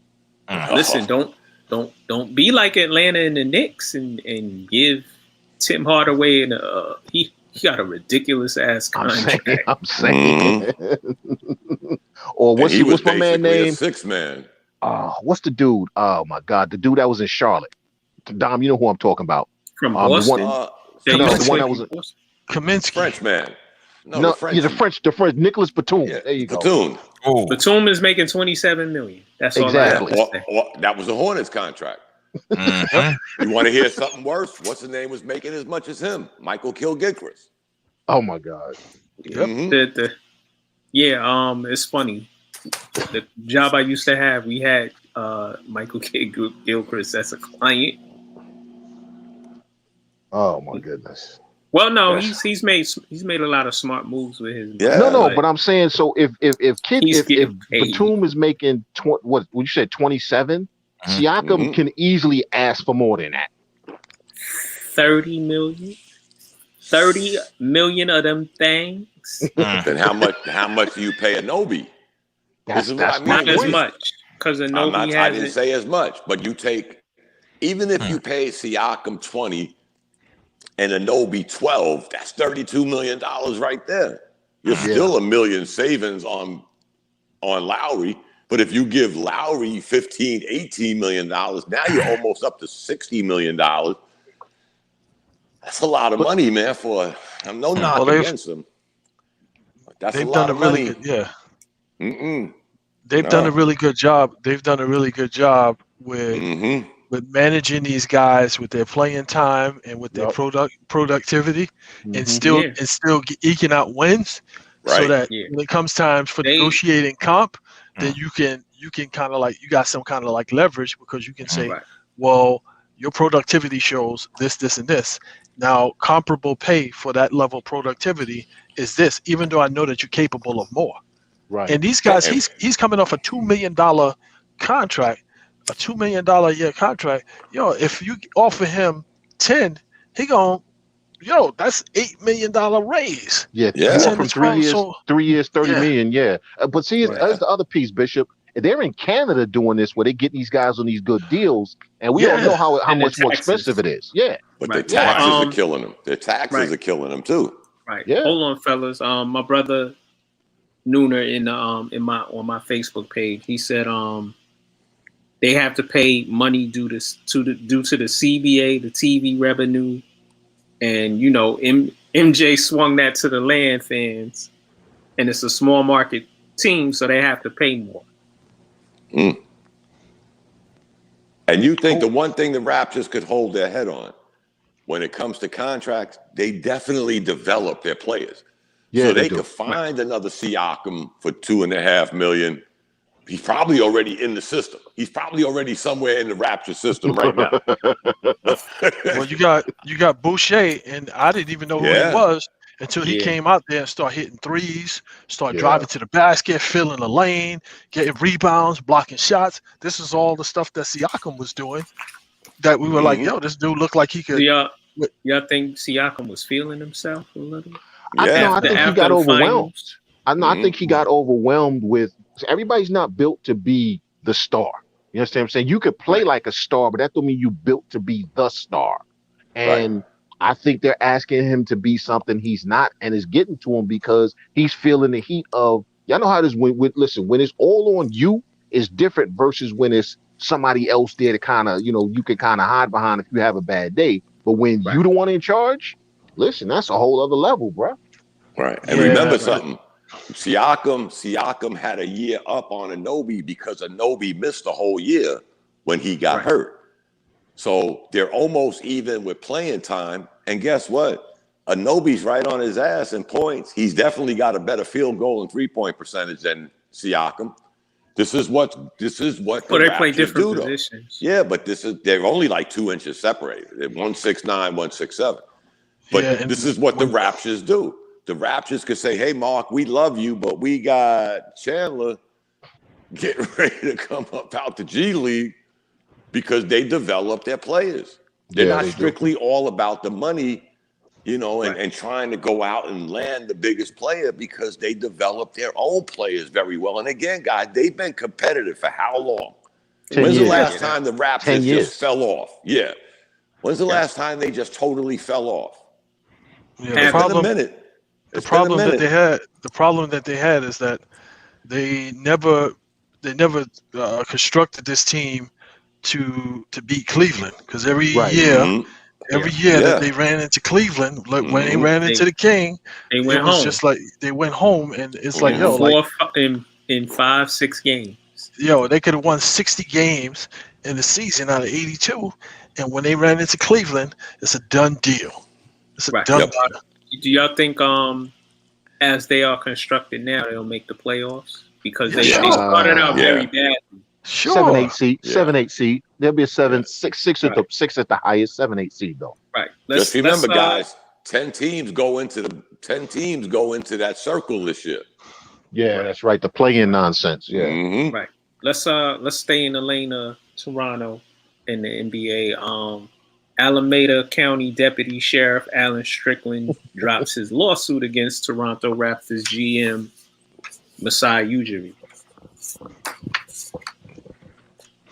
I mean, I don't think any of us didn't expect that to happen at some point once everything came out. So I mean, it's not shocking. You know what I'm saying? It's just why did it take you so long to finally admit that you were a liar? You know what I'm saying? That's what I was gonna say. you should have said you were lying once they showed the video, but hey, you dragged it out for 2 years. We'll blame COVID. We'll blame COVID. You know, we're working a little slower because of COVID. Right. He says he said in the lawsuit he suffered physical, mental, emotional, and here's this: economic injuries, including lost wages, lost opportunity for financial gain, and future earning capacity. It also cited past and future medical care and expenses and named his wife as a plaintiff. The lawsuit sought $75,000 in damages. See, they thought the NBA would just settle. They thought the NBA was going to settle, and the NBA was like, "Nah, bro, we good." He picked the wrong time to say all that shit with all these people out of work suffering economic, emotional damages. Sorry. If you ain't hitting your wife up, then that ain't got nothing to do with the job, with the jury. That's an ED problem. That ain't got nothing to do with him. Right. So what injuries did he suffer? What physical injuries did he suffer from pushing somebody? Well, when he pushed him, he hurt his shoulder because he had to use so much strength, and it tore all the ligaments in his shoulder, and he threw out his back. But then his knee wrenched, right? And now he can't go to the bathroom properly. He needs help. His wife gonna leave him. Right. Now he's emotionally scarred. He can't do his job. Come on. Well, Alameda County probably said, "Yo, we gotta fire you, man. You pushed the GM of the Raptors." Did he get fired? That's a good question. In the article, I had. No. I'd be willing to bet no. No, he'll probably lose some vacation days for lying, but that's about it. Just lose a few vacation days, a week vacation. How's your wife a plaintiff in this? Because he ain't hitting her off. I can't perform my marital duties. Exactly. He's distant now. They're not speaking all the time. He doesn't sleep well. He has to sleep in another room. Oh, bro, listen. People look. When you look at some of these lawsuits, when they start talking about the all the stuff that happened and what they suffering through, come on, man. Yeah. And what are economic injuries? My dog won't lick me now. All kind of nonsense. Yeah, I don't know. How many guys? Bishop, are you married? Yes. You suffer the same things every day, don't you? Shit. Without that, the emotional trauma. Exactly. Shit. I haven't been writing this goddamn house since 2007, yo. Hey, is she in earshot? You better whisper that, son. That's right. She already knows. Me and Bishop would have beat his ass to get some of that money. Listen. Y'all see that commercial, the Snicker commercial? One man come in and said, "What's wrong?" And she just looked at him. Nothing. And the way he walked away, how many of us don't know that damn walk? Oh, here we go. The other part to this is Masai he's being a real gentleman, and he's dropping his lawsuit against him. See, me? Man, I would go. Man, listen, I would take every little thing he got, son. We stay in litigation so he could. And also, when you go to court, you can also have a person you go into court against pay your legal fee. You're going to have to pay the legal fees. Yeah. Guess what? I'm petty like that. He could have went after the whole county, not just that individual, because this individual was an employee of said county. Mm-hmm. Yeah, but he probably just it was probably like a gentleman's thing. Like, if he apologized to me for then I'm willing to drop my lawsuit because I don't really need this chump change. So what is it worth to me? I'm not that guy. I'm no. It's worse. It's worse. It's worse when you walk away from it. It's like, yo, I don't even want. When you walk away, that's worse. That's worse. And Chandler is even more pettier than I am. Listen, I'm taking everything. I'm taking your dog's house. I'm taking the toys from your dog. You paying my feet. Listen, man. Oh, you got some emotional issues. I got all kind of emotional issues. Pay for everything. Matter of fact, I gotta go to therapy now. Pay for my therapist. Yeah. Oh. And he was trying exactly what Chandler said. Right, he said he got mental injuries. Yeah, really. Sound like he went to war. Yeah. Move on. But Bishop's right. You hurt somebody more when you just say, "Yo, beat it." Yeah, I don't need your shit. He got to live with that now. He got to live with it. He got to go to work. The whole county got to live with it now. Yeah, but you know how that your is. Employee. Yeah, they'll just transfer him to a different station and keep it moving. Right. He won't do any more games, but other than that, he's still gonna get his pension and retirement and everything else. Right. Yeah. Which he deserves. Like, okay, so you made a mistake, and now I'm gonna strip everything from your life. Yes. I don't. Nah. No, we got to set a precedent. Me and Chandler are into setting precedents. It's more precedent. It's more precedent. It's more precedent when you look at the representation of who walked away, who is telling you, I don't need your chump change. You understand me? I'm good. Well, no, it's the principle. I'm Nate Palmer. I'm Nate Palmer, the whole village, bro. I'm not leaving nothing standing. Everything must go. So what principle are you gonna? This guy, it's like, yo, he's coming from nothing. Like he's a cop.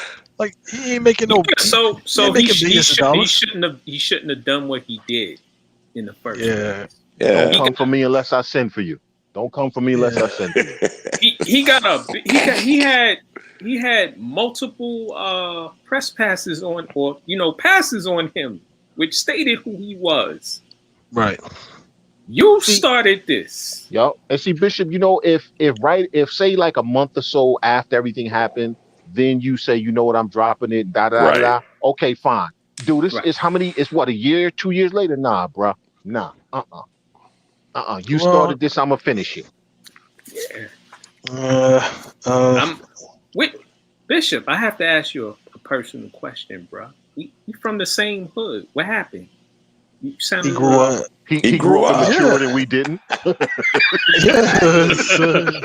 Sounded a little soft there. Are me and Bishop the only ones that grew up in the chat room? I mean, yes, come on. Yes, you are. Angus, please. Speak up, brother. He had to go. Oh, yeah. See, Bishop matured. He got. He matured. Me and Bishop did relocate to the South. Bishop always been a real low key cool dude. And now he's living in North Carolina. He's probably walking so slow he's going in reverse. And he earned that. He earned that shit, guys. Yeah. It's like, yo, the See, time, I would feel differently the energy, if I was still living in Michigan.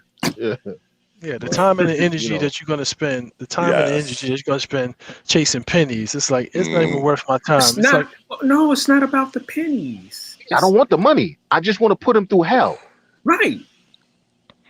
Yeah, but you wasting your money then. Y'all are petty. Your money. Yeah. Yes. Y'all are petty. Which part of at least Chandler you just realizing that, Dom?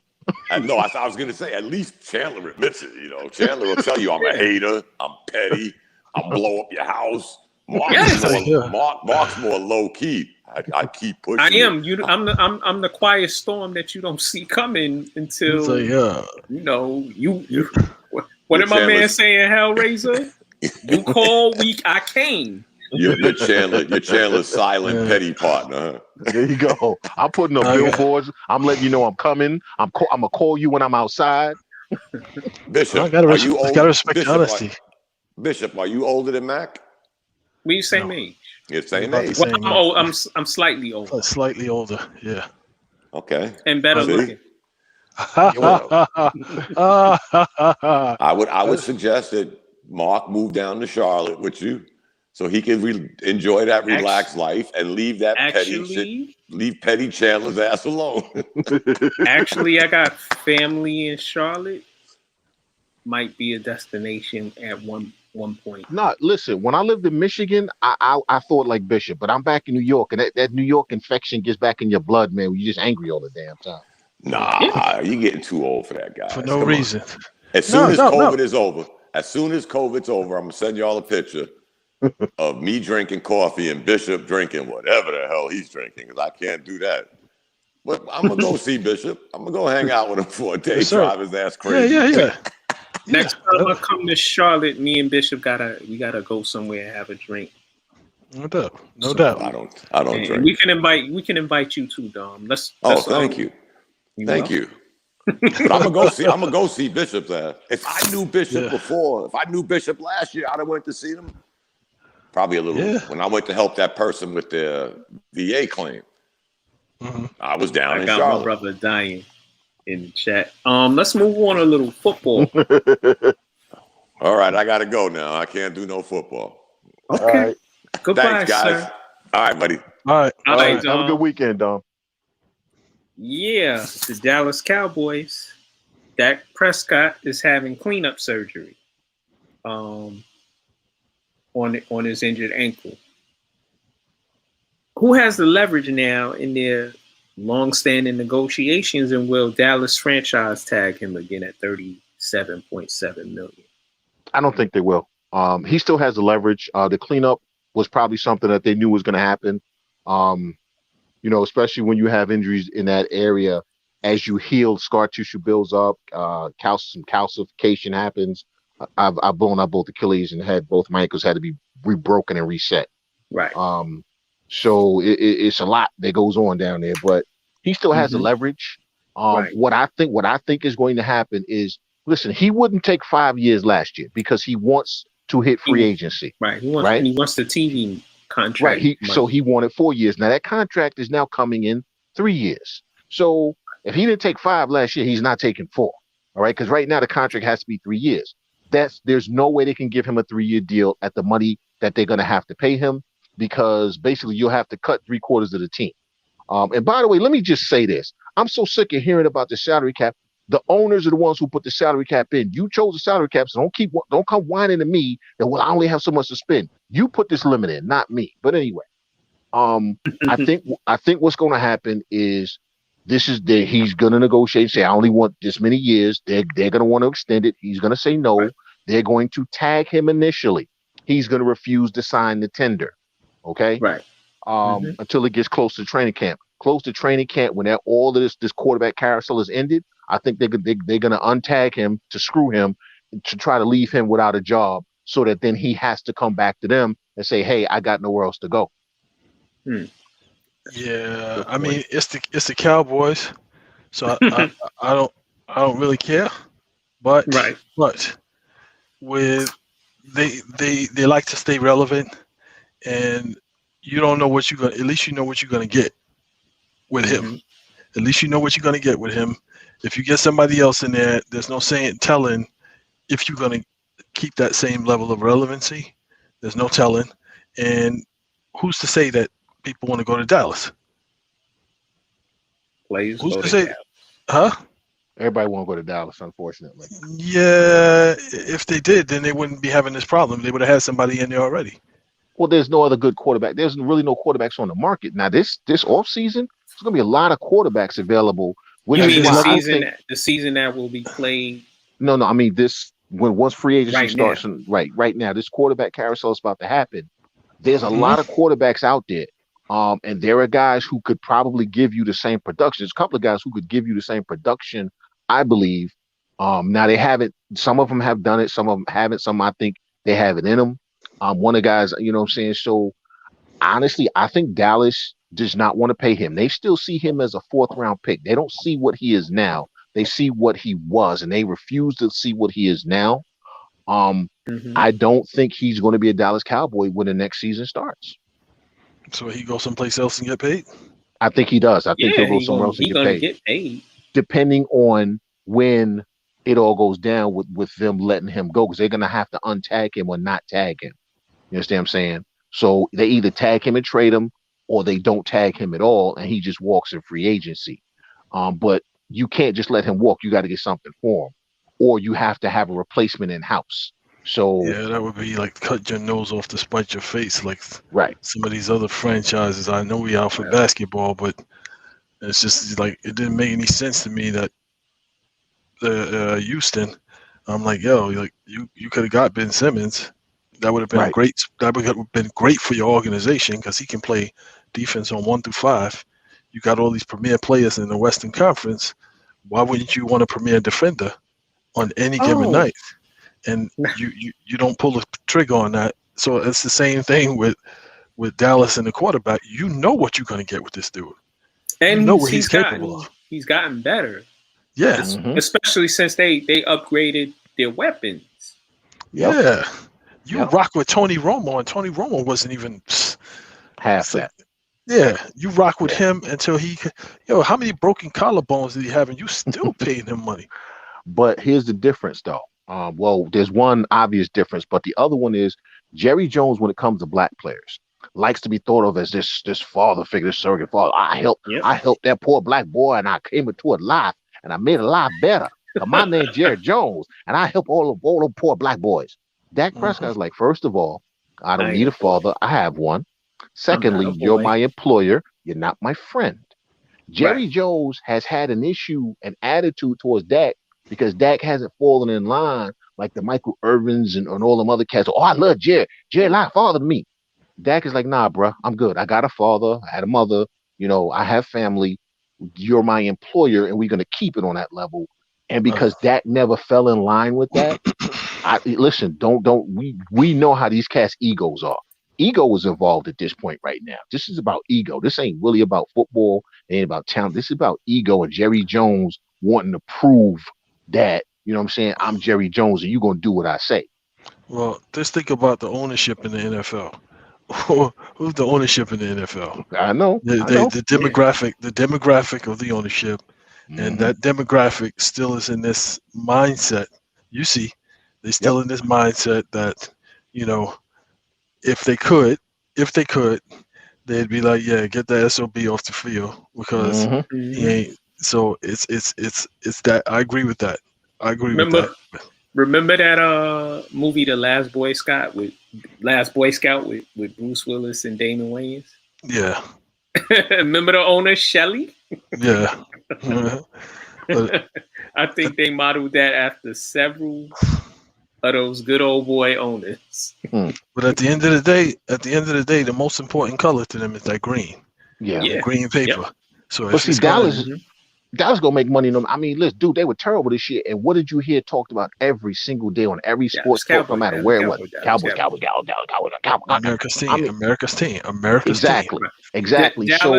Dallas is a better organization than the Knicks, but they operate in a similar fashion in that they could be bad and they'll still sell out that big ass stadium. It's like their merchandise is more universal than the New York Knicks merchandise is. So they make tons of money off their merchandise.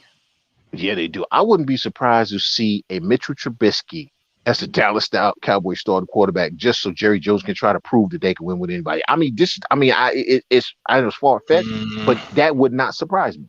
Something like that wouldn't surprise me at all. Right. Ronan said they're not going to let Dak walk. Romo didn't have that O-line. Unless they somehow get Deshaun Watson or Russell, they are a under 500 team at 500. Yeah, I know. I agree with him, but I think that this is going down the tracks too far.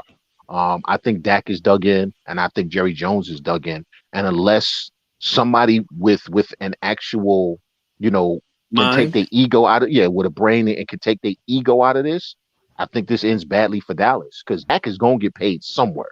And the other thing is, even if you tag him, you're still blowing up your salary cap structure because you got to give him almost $40 million. Yes, you do. Yeah. And that's people in the Facebook group, they don't, for whatever reason, they think Dak is subpar, he's whack, whatever, he's not a leader, whatever.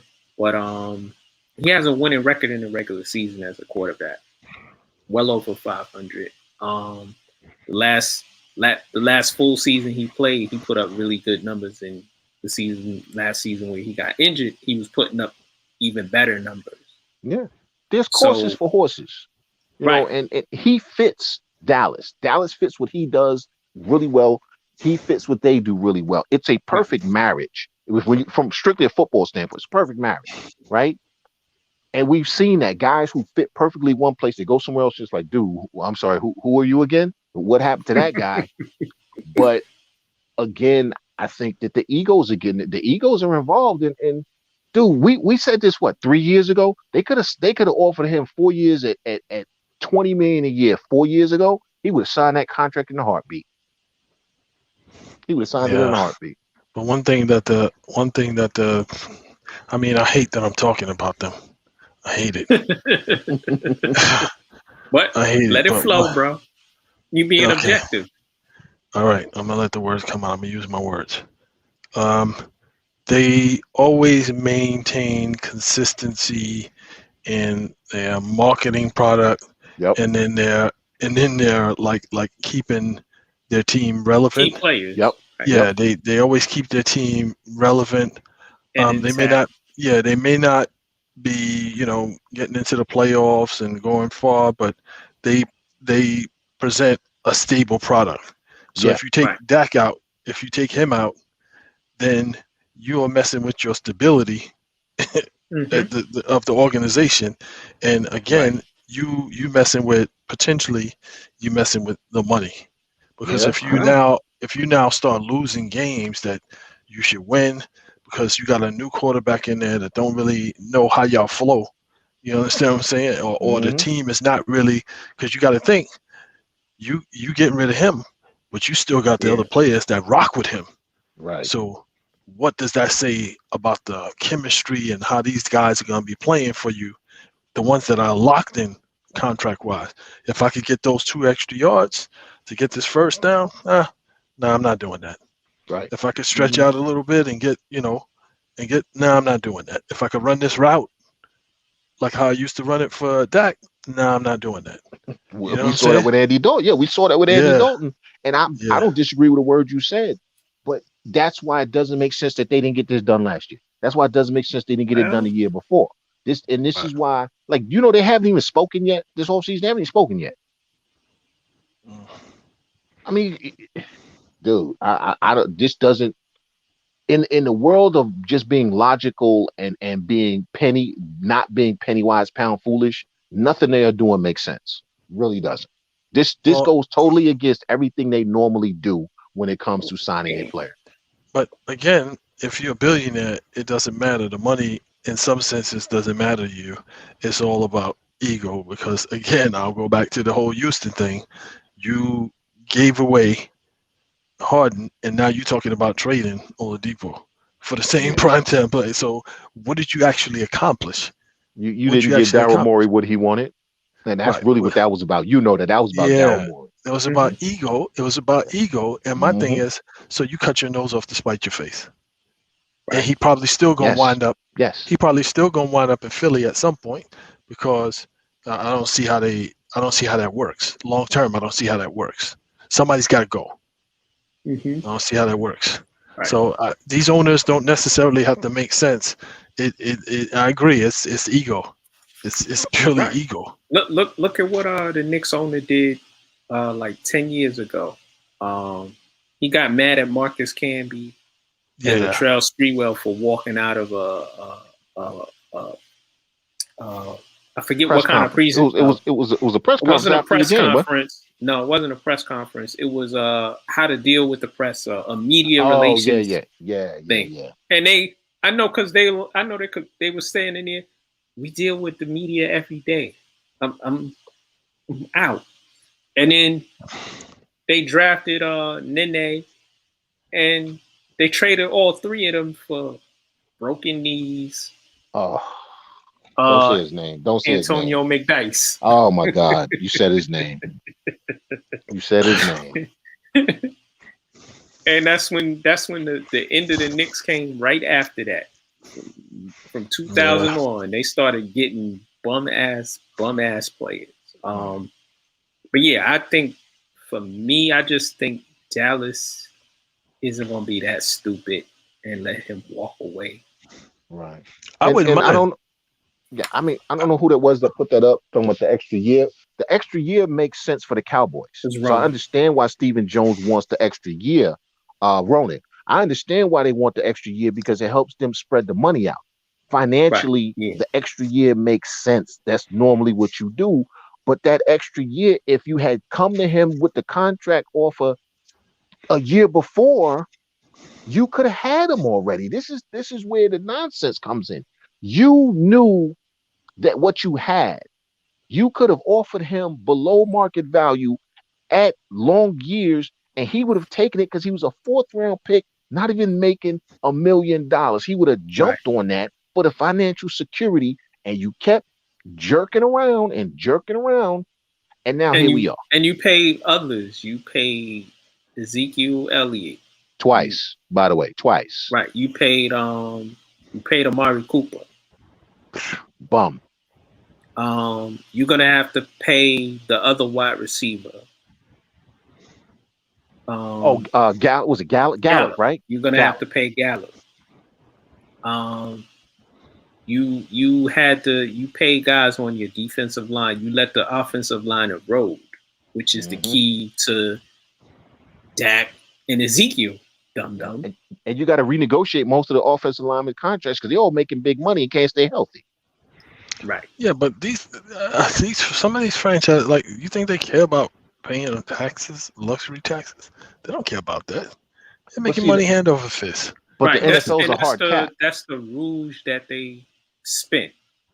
Right, but the NFL's a hard cap, so you can't go over, which means that you have to either cut people or you have to get people to renegotiate contracts.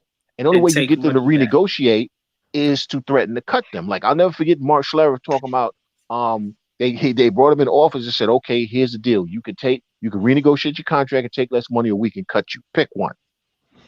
That's what they do to these cats. Right. Or they say we're gonna take this money and we're gonna prorate that to a bonus, and you gotta reach X amount of that yada yada yada. Incentive. Yeah. Or we cut you. And then they wait to cut you until all the jobs are filled at your position, and then they cut you. So now you can't even get a job. So a lot of these guys don't have a choice. But again, this did not have to come to this level. But like I said, I still think Dak has all the leverage. And if I'm Dak, I walk in there, I say 3 years, I give them a dollar figure, I say, otherwise tag me. And I'm not negotiating with you. It's 3 years. These are the numbers I want. Or otherwise you tag me. That's it. We're not having any more conversations. Yeah. Tell you the truth. I hope they go and get in flux. I hope they blow up. I hope they blow up. It's like, get them to the Giants. We need a quarterback. Yeah, but they drafted one. We need a quarterback. Yeah. They'll push Daniel Jones out the car for that. Yes. A moving car. Yes. On the Grand Central at Rush Hour. Yep. It's like, yo, open the door. Need to see something. Open the door. Just open it. Don't worry about it. Just open it. Let's move on. JJ Watt was released by the Houston Texans. Where do y'all think he'll wind up? And it was at his behest. He wanted to move on. He said because he doesn't want to be part of a rebuild. And at this point in his career, he wanted to try and go to a playoff team and get a chip. Didn't he ask for a trade? No, he didn't ask for a trade. He asked them to release him. Oh. See, again, this is another example of mismanagement. Here's what I say to him if he comes in office. Yeah, here's what I say if he comes in office. Okay, I understand you want to go. I have a problem with that. Give me 2 weeks to try to trade you. Tell me what teams you'd like to go to. Right. Now, first of all, are you willing to renegotiate? Because you know if we just release you, you're not going to get $17 million. Okay, so you're willing to take less, right? Which means you're willing to renegotiate. Okay, fine. Give me 2 weeks. Let me call the teams you want to go to. Let me see if I can get it. Now when I call, and if he says, okay, when I call a team, I say I want a first. I'm not getting a first for him, but I'll settle for a third. If I can get a second or a third round pick for JJ Watt. Oh, and by the way, the Texans don't have first or second round draft picks this season. This coming draft. Right. So done by smart guy Bill O'Brien. Exactly. So now at least I get something in return other than salary cap relief for letting them go, because ain't no free agents coming to my team. You can get the Texans all the salary cap in the world. Ain't nobody going there knowing that Deshaun Watson want to leave, and they got the former chaplain of the Patriots running the organization. Okay, because that's who's running the football. Is the guy who's the chaplain. All right, that's you know what I'm saying. So ain't nobody going there as a free agent. That's what should have happened. And if you couldn't trade him in 2 weeks, okay, you release him. Okay, fine. But no, they just released. See, and I don't blame him at all. This is just another example of the mismanagement that's going on. Well, he was our best player. We felt it was we owed it to him. This is a business, man. It's a business because you're about to hold Deshaun Watson hostage, but you felt it was okay. And I know I'm not conflating those two things because those are two separate issues. But a smart team, a smart organization would have tried at least to see if anybody was willing to trade for him, especially since he did this behind the scenes and nobody even knew that he was going to ask to go. It wasn't like you had to release him. You could have traded him. And instead, you get nothing. Oh, well, Houston Texans doing what Houston Texans do. Exactly. Houston Texan things. They do it. They're doing big in Texas. That's what they say, right? They do it big in Texas. So if they go screw up, all right. Remember what you said earlier, Chandler? My brother Reg said he could go to Pittsburgh. Yep. Pittsburgh, Baltimore. There's a few teams. A few playoff teams he could go to. See, I don't think he can go to Pittsburgh because they don't have the money to pay him because they got to pay too many people. And they still got to get Roethlisberger to drop that $40 million to around probably 10 to 15. So I don't think Pittsburgh can afford him unless he's going in on the veterans minimum, which, come on, you got to give. He has to get at least 7 to 10 million. Say 7 million, then with incentives, it can be 10. So I think Pittsburgh is out. If I'm the Ravens, because we know the one thing the Ravens really didn't have was a guy who could sack the quarterback, right? You use him as a situational pass rusher. You can keep him healthy. I think he works on the Ravens. I think he works in Green Bay. Green Bay needs one. They definitely need one. He works. There's some teams that really don't need him, but both the Ravens need him desperately. The Packers need him desperately. Those are two teams that desperately need a pass rusher. So if I'm Baltimore, if I'm Green Bay, next week after when he's taking calls again, I'm like, listen, come on, son. Come on, son. Come on down here. Right. Listen, he's a declining guy. He's always injured. Like Reggie said, he's not that dude anymore.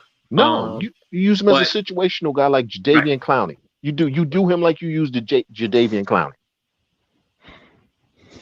Or Julius Peppers. Remember Julius Peppers?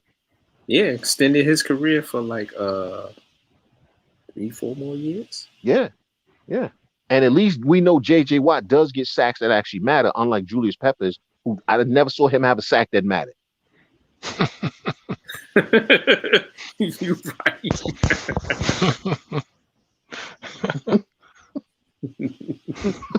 I'm just saying. Tell me the one big sack you remember Julius Peppers get. We'll be here till next week while you think about it. Padding stacks. Padding stats, as they say. But yeah, JJ Watt. Hey, Houston is just whoever's their GM, and I feel sorry for that brother that's a coach. I know, right? Oh, you know, who I didn't know was a brother. Like I saw the name, I was like, they hired some white dude. And then I'm like, wait a minute, he looked like a white dude. And I was like, wait a minute, he's a brother. Yeah, it's a setup though, because that team is going to be bad. By the time they decide to start being good again, they're going to blame him for not raising the level of a bunch of bums that they have on the roster. And he ain't never going to get another job again because let's be honest, nobody wasn't checking for him as no head coach anyway. So you hired a dude that nobody was ever going to make a head coach anyway, so that you could just say, we hired a black guy, Deshaun, and come on. Man, he said, what? He said, yo, he ain't black. I mean, listen, I don't care what he looked like. I ain't, but you hired basically somebody and set them up to fail. Kind of like what the Arizona Cardinals did with Steve Wilkes. They set him up to fail and then blamed him when the bad team played badly. Right. But this is what these teams do, man. They certain coaches like the dude in Philly. So you fired Doug Peterson because he said, yo, you need to get rid of Carson Wentz. But now you're going to trade Carson. But now you hire the dude who obviously is in over his head, and now you're going to trade Carson Wentz. Well, you could have kept damn Doug Peterson for that. Right. And then Philly, why'd you draft another quarterback that high in the draft? Because Doug Peterson probably jumped up and down in the draft. I'm like, listen, y'all gonna give me Jalen Hurts. Because you know Howie Roseman didn't do that. Right. And then when Hurts played, he played well. He played better than Carson. Yep.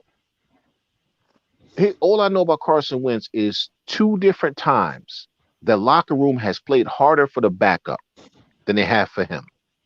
Right. Right. Ronan said Peppers played for years because he never suffered lower back and neck injuries like what makes an impact if he was on a team with established pass rushers. All true. True. Yeah. When him and Clowney were together, and they had the middle linebacker there, that defense was actually a good defense. Yeah, because Clowney stopped the run, which left Watt just go get the quarterback. And see, that was the funniest thing about Jadeveon Clowney. Everybody always said, but he's not getting enough sacks. He was not really a pass rusher. He was a run stopper. It's just that he was built like LeVar Arrington. Everybody thought he was going to be a pass rusher. I mean, because he had freakish ability, but he was better at stopping the run than he ever was at rushing the quarterback, which is the craziest thing. Because when you look at him, you're like, oh man, he should get like 20,000 sacks. Yeah.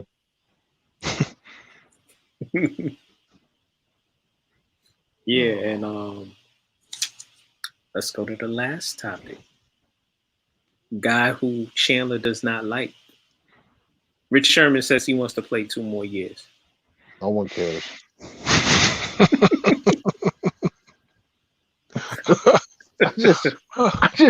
You know what it is with Richard Sherman is listen, bro. I get it. You went to Stanford, okay, and I'm very glad that you went to Stanford. It's good that you went to Stanford. They can stop to want this person intelligent, but at the end of the day, man, who are you really? Because you got a lot to say about nonsense, but when something matters, I don't hear from you. So shut up. If you're not willing to talk when it matters, shut the hell up. What did Richard Sherman really do to you? Man, look, like I said, bro, he ran his mouth. First of all, he went at Darrelle Revis, so you already know that's the issue. All right, you a damn zone corner running around talking, yo, I'm the best quarterback of football. You ain't the best quarterback in the damn division. Shut up, first of all. And like I said, he's the best zone coverage corner. He wasn't even that. He was like maybe the 3rd best. He wasn't even the best zone corner. And wasn't he the one that got burned in the Super Bowl? Wasn't that him? Okay, all I'm saying.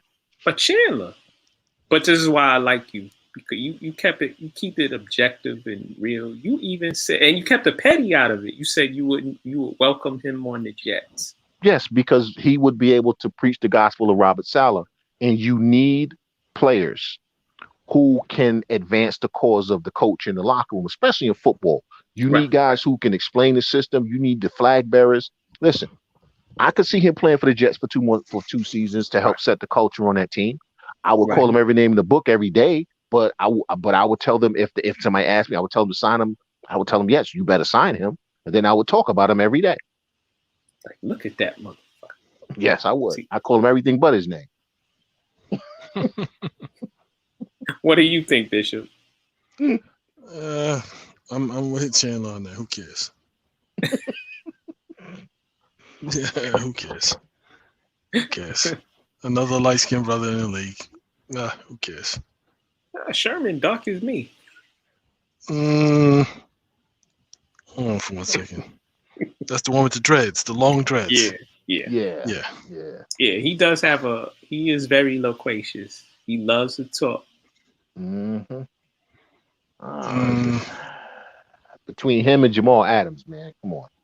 Who, by the way, I think, dude, you know I can't stand Jamal Adams. I told you when he was with the Jets. I'm tired of you talking about you a winner and every team you played on is lost. When you was at LSU, they didn't win. When you was with the Jets, I'm a winner. No, you're not. No, you're not. You're not a winner. That depends on what your definition of winning is. Winning means you at least, if you're in college, you at least win your conference, which they never did. If you're a professional football player, that you win more than you lose, or you're at least 500, which they never were. Listen, he's a great talent. Jamal Adams is a great talent. Don't tell me you're a winning player when what you do doesn't help contribute to winning. Well, does he get stats? Does he get his numbers? Listen, numbers don't always equate to winning. Yeah, so maybe his idea of winning is showing up and doing his job, doing his part. Okay, well then shut up and do your job. Which he did. Then he needed to shut up. But see, Chandler, I don't mind certain people talking as long as they give 100% and do what they supposed to do.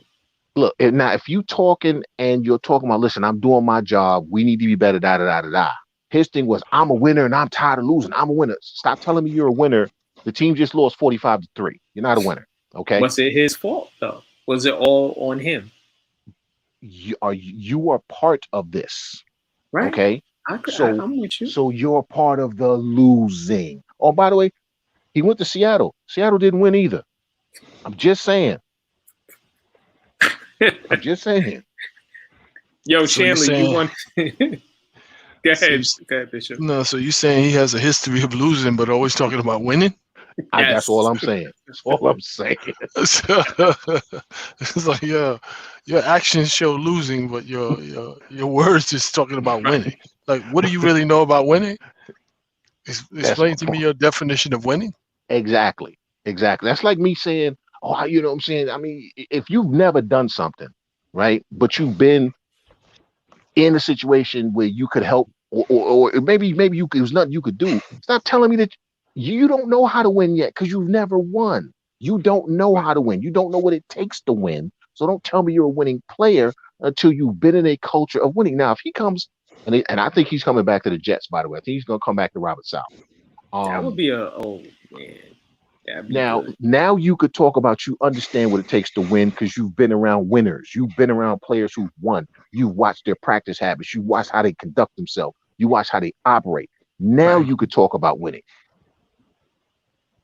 Right. Well, he's a free agent, right? Yes. It's just a flip side of that. He could just be saying, yeah, I'm winning if I show up and I do my job and I get paid. I'm a winner. Very true. And you know what? I don't have a problem with that if that's your goal. You know what I'm saying? Right. But and listen, I'm all for cats making money. Y'all know that. I want these players to get every dime they can, get every damn red cent. Don't leave nothing on the table. You know what I'm saying? Not even the dust. We say I'm taking the dust too. All right. I might be able to sell that. But the Jets stunk, and all I heard was him. Well, they kept sticking the mic in his face. So you know what? You could say, we didn't do enough to win. Period. End of story. You've been in the league 5 minutes, bro. Don't talk to me about you're a winning player. You've been in the league 5 minutes. You came from LSU. LSU was trash when you got there. They was trash. Matter of fact, LSU didn't win till a year after you left. That's all I'm saying. He left, LSU won the national championship. I'm just saying. You're so petty. Don't make me dig up his high school stats. His high school team probably never won a state championship either. And Chandler, what did you want? You wanted to talk about something football related? NFL. Just the Chris Doyle thing. You know what? Explain to everybody who doesn't know.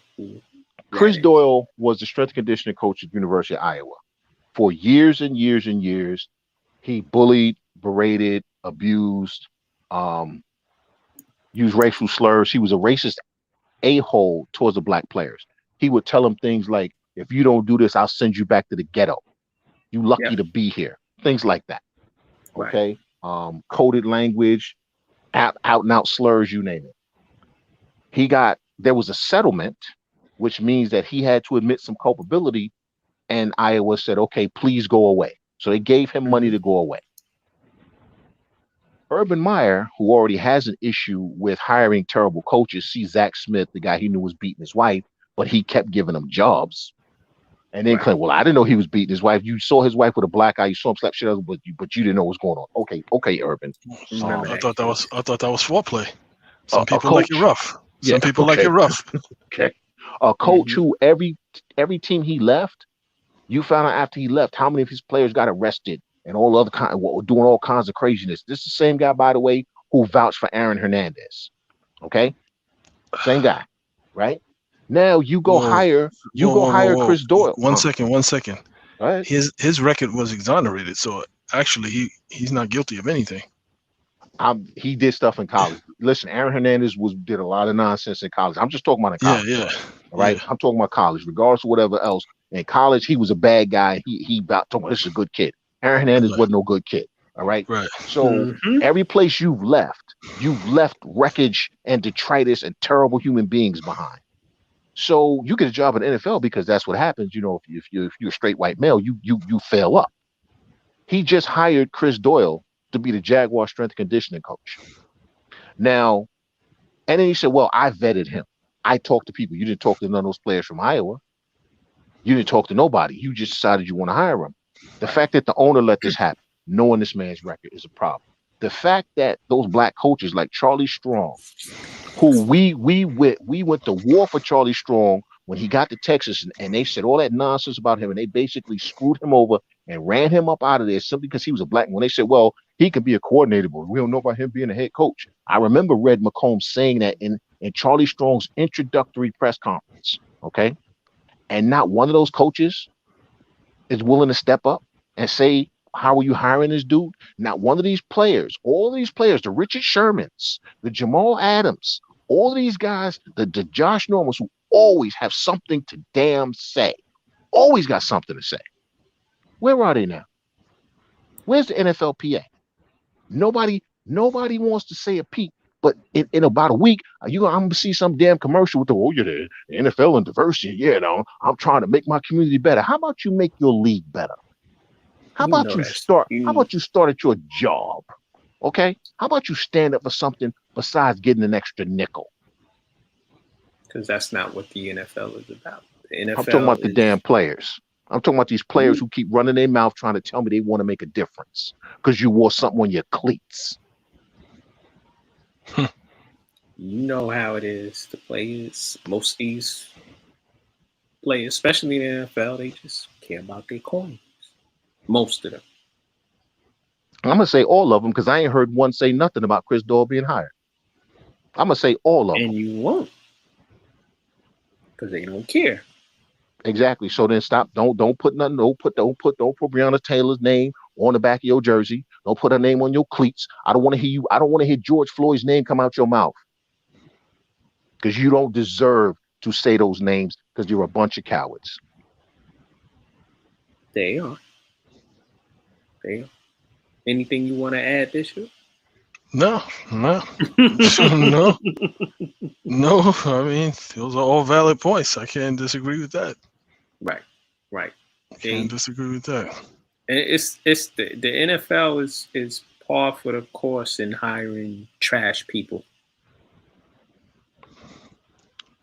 Well, they're always going to take care of their own. So if I identify with you good. You always got a spot here. Yeah.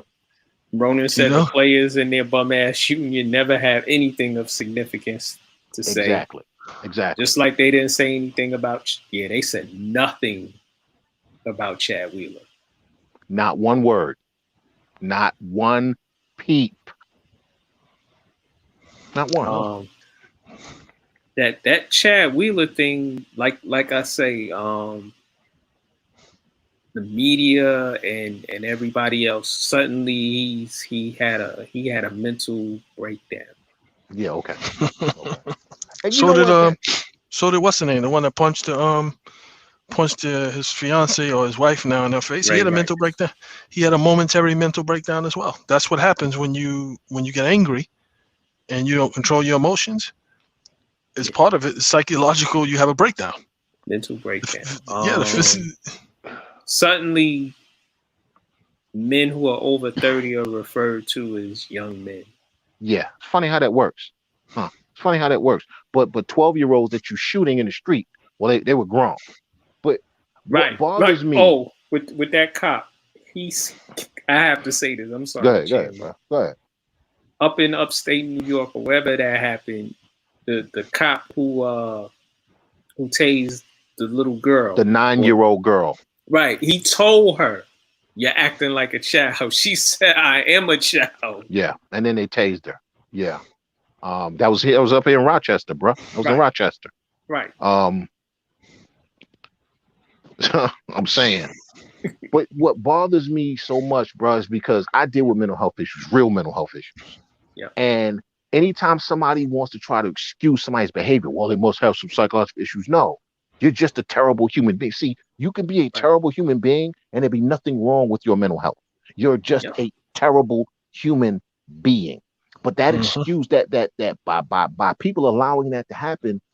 So what it really does is for every person that's truly struggling with mental health issues, that's just something else for them to put on us. That's just another thing we have to walk around and carry.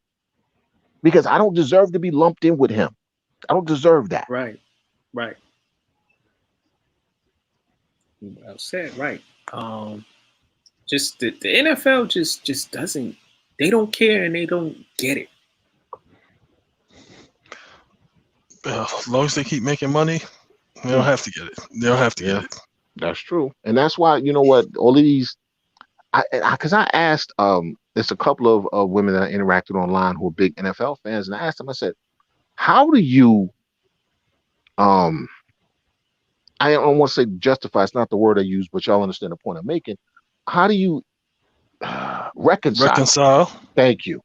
Reconcile being a woman, knowing that the NFL doesn't truly give a damn about you, right? Except when they want your money, yet you constantly supporting the NFL? I said, how does that work?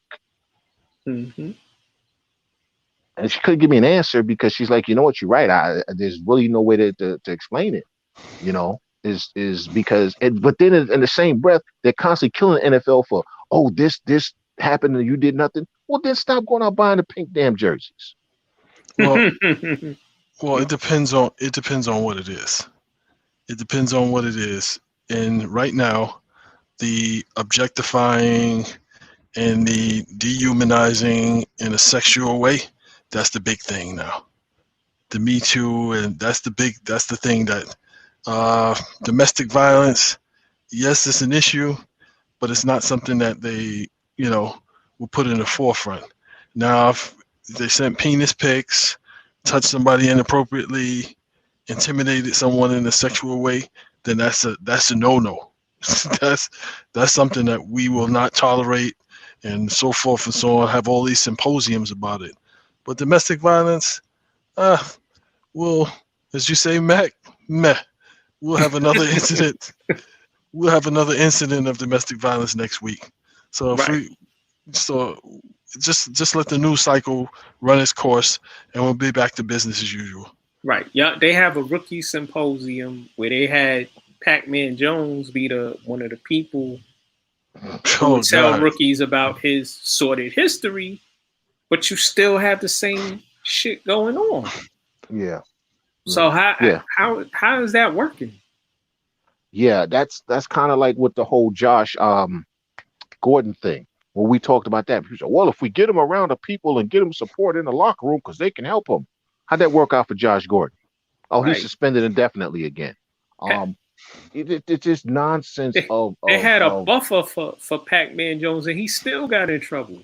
Listen, I'm just, I mean, I remember the one, everybody forgets the one that they showed where Chris Carter, that clown who shouldn't be in the Hall of Fame, stood up there and said, what you got to do is you got to have somebody with you who can take the fall. So when the cops come, he says it was his gun or his drugs or he did it. He literally said that. Probably because he probably did that. He was a super cokehead back in the day. Man, Chris Carter's a piece of crap, bro. Listen. I agree with you.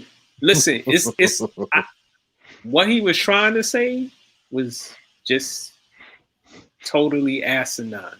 Yeah, but it's a mind-boggling, bro. So it's gonna happen. You just need to have somebody there. Yeah. So when it go down, because it's going down. Right. When you go down, you just gotta have that guy in your team. Yeah. He ain't got no priors or whatever. Listen, Bishop, you're gonna be that guy for in the paint. Me and are into some really, really, Yeah. We like to get buck wild with the white lady. And I don't mean white lady, I mean, the cocaine, we like to get buck wild with that. So, when it go down, you gonna be holding it. Nah, I'm the dude that reads the disclaimer about like when people are getting offline with the racism and the ageism and the sexism. Right. I'm that guy. I'm not this. But you gotta find somebody else for that. You gonna hold the bag. You gonna hold this, that, and the third. But what they do though is they have somebody in their crew that's been to jail multiple times. Right. So when he says it was his, it don't matter him because listen, as long as you got someone, as long as he got his commissary coming in, he good. Right. Yeah. Yo, Pookie, you gonna hold that for me? I got it. Got you, son. I got it. I'm gonna do. I'll do a bullet, no problem. Come on, 3-bit. But no. When Chris Carter said that, we had to flame him. We had to.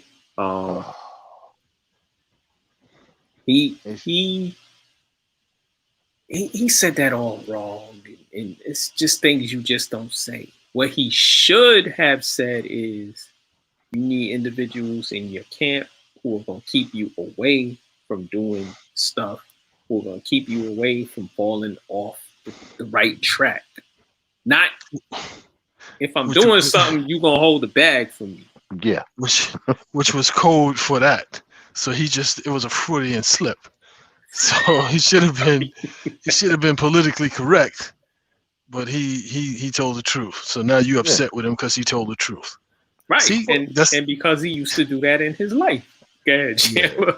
But that's the thing is if you're gonna have people talk to these young players and talk to them about being professionals. I don't know. Here's a concept. How about you have some people who are actual professionals? How about you have some people say, listen, you don't have to be that dude. I mean, I remember when I first got into service, man, and I went to service in the 80s when, listen, the military's racist. It is what it is. But it was uber at that point, especially the Navy. Well, I had brothers pull me to the side. Listen, man, this is how this works. This is how this is going to go down. So listen, you can't do this. You can't do that because they are going to destroy you. Do you want a career? Right. Do you want to advance? This is what you have to do. And they would talk to brothers and certain brothers, they would listen. I'm not talking to him no more. Listen, this is what he want. We gotta let him go. Because I'm not ruining my career for you. Right. But they sat us down as young brothers. I'll never forget when I first made E4, right? And it was a group of us that we had started and I got promoted. And so cats will suddenly, I'm in charge of them. These were my boys. So I kept I tried it. Everything to me was still the same. They sat me down and said, dude, we can't be friends at work. Which means we can't be friends at work. Right. They said, look, they're watching you, man. Yep. They said, we want to get where you are. So you got to do better so that we can get there too. They said, if you lose your strike, you think we going to get one? So I had to be twice as hard on them. Yeah. You know what I'm saying? Especially publicly. So that nobody could, you know what I'm saying? There's a way that you have to do things when you're a young black man. There's just a way you have to do. You have to understand. You can't have Chris Carter saying that. You can't have that. No, he sounded like somebody straight off the streets. Well, where are these guys coming from? Listen, Chris Carter is. He shouldn't have said that. He shouldn't have said that. That just was dumb as all get out. Right. Stephen A. Smith has said some dumb stuff like, "Oh my God," similar to that. He says, I'm like, yo, no, that's not what you say to anybody. No, but at the end of the day, like I said, I have no respect for NFL players. I have very little respect for NBA players at this point, but I certainly have none for NFL players. I have no respect for them. And I know 3 or 4 guys who played professional football. I used to go to parties at John Taylor House when I was stationed out in California. Right. You understand what I'm saying? And I used to be like, oh man, listen, I got no respect for NFL players. Absolutely none. I hear you. Ronan said the NFL is running a bunch of predictable, fake woke nonsense, but there's no crackdown on idiotic behavior and fake diversity hiring. Yep. Facts. Yep. Because Ron Rivera was a minority hire. Don't ever forget that. Yes, he was. Yes, he was. And listen, it's going to be more, this offseason. Since it's COVID, I say incidents will go down to about 20. Maybe. Yeah. Instead of the usually 30 to 40. Yeah, maybe. Yeah. It'll just be a lot of cats getting caught being stupid at parties without, doing the non-social distancing nonsense. But yeah, you're right. You're right. But there's gonna be that one dude that does, that does the extra. Like those cats with the dice game. Or the card game, poker, whatever it was. It was dice, I think, from the Giants. Well, yeah. The night before. Yeah, it turned out that people lied on him. But first of all, why are you still in the hood shooting dice, bro? Why are you even there? Yeah, why are you there? Why are you there? Listen. Y'all know about the incident with Foxy Brown, right? Many years ago. She shot somebody? That one? No. She was in the pink houses and got robbed at a Spades game. Oh yeah. Why are you in my hood, Foxy? Because you remember that's what everybody used to go though. That's where everybody used to go. But you know what? Know what I found? I have friends who have like these spade games and they for fun, but it's a little bit of money involved. Mm-hmm. My friend used to do it up in the Bronx, and he said people like Foxy, Little Kim, the Locks, they will pull up at the Spades game. I'm like, really? But Foxy got robbed in the pink houses. First of all, I'm from East New York, and I don't roll through the pink houses. Yeah, that just don't make no sense. But hey. Listen, 1 a.m. playing cards, yeah, you gonna get robbed in the pink houses. It don't even matter. It's when it could be 3 o'clock in the afternoon. If you ain't familiar, yeah, in that area, it's going down. Yeah, especially once the money get right. Right. I know somebody hit somebody like, yo, man, Foxy Brown is up there. Who? Rip. Foxy Brown, man. Yo, say no more. Dripping, and she dripping. Say less. Say less. Say less. Yo, make sure she don't move nowhere. It gets so gully in there. It's like, we robbing the whole apartment. And they ain't got shit in there. We robbing the whole apartment. Take the TV out. Take the TV. The old computer. Take everything. Take everything. The VCR in the closet that ain't been plugged in. Take everything. Word. You know how people are. The old floor model TV becomes furniture, and then you put your real flat screen on top of it. Oh man, because it was a radio too. Yeah. Oh my God. And a liquor cabinet, and a record storage. It's like, I can't get rid. You say, yo, that's a floor model. How much you think we could get for that? Yo, the tube in there. The tube in there is worth. It's the tube. It's not the TV. It's that tube. Because it got mercury in it. It got mercury in it. Yep. You start, you'd be surprised. You'd be surprised what people in the hood know have value.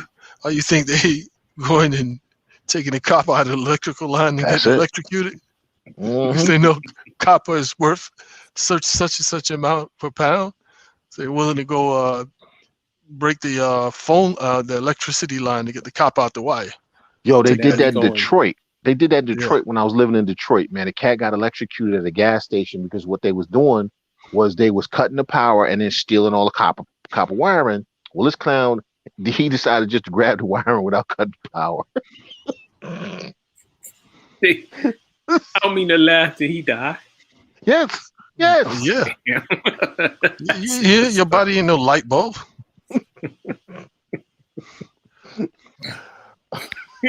I got Ronan cracking up. He said they took a floor model. Yep, the floor model weighed about half a ton. Took 17 people to get it down the damn stairs. And then when you got to the bottom, when you got downstairs, and you just saw it like broken up because they couldn't take it. It was like, yo, you should see it broken in the hole. Like, yeah, we ain't taking that. Just take the tube out, get the mercury out of it. Listen, back in the day, the pink houses was so bad. I heard they used to throw refrigerators at people. Yeah.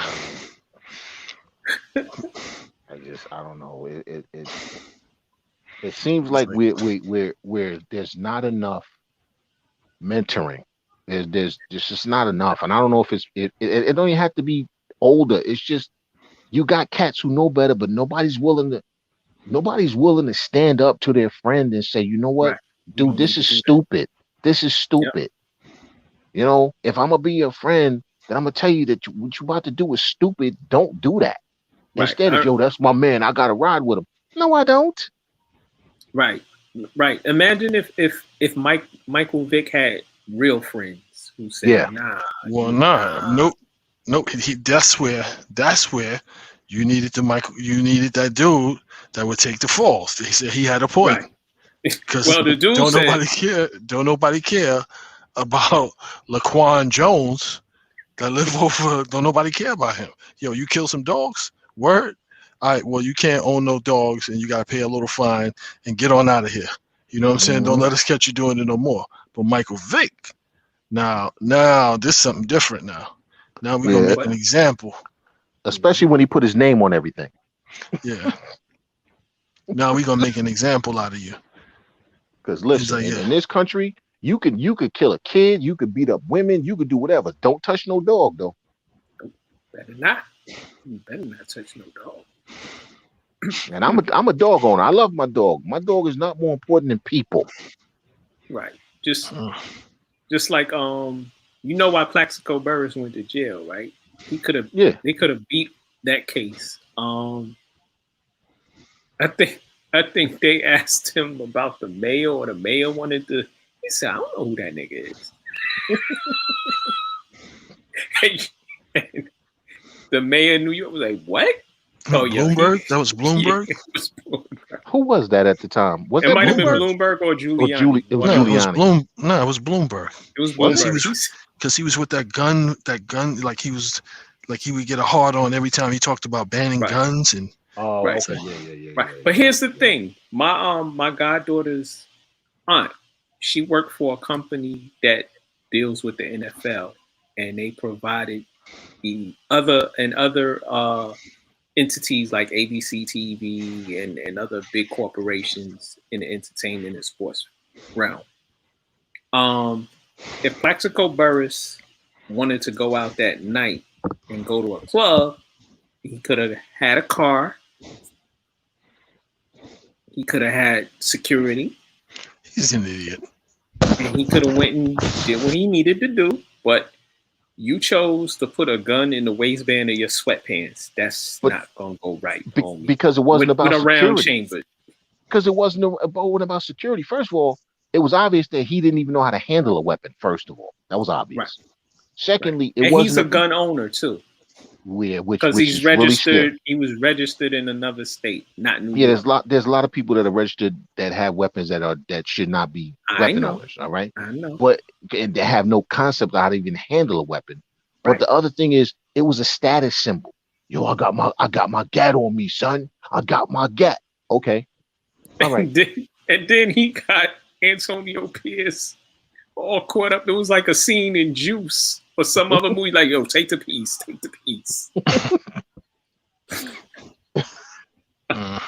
This is just the nonsense, bro. And I get it, man. Young men, a lot of money. I get it. Listen, I ain't have a third of what they got, and I got them.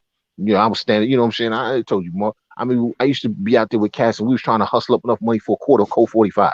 Be 5 people trying to hustle up 75 cents. Okay, I remember them days. You know, and then you get. I'm in the Navy, and now I go places. And people are like, you want credit? I'm like, what the hell is credit? You mean I could just leave with this? I ain't got to pay you right now. Right. See ya. I'll take that. You know what I'm saying? I know I went crazy.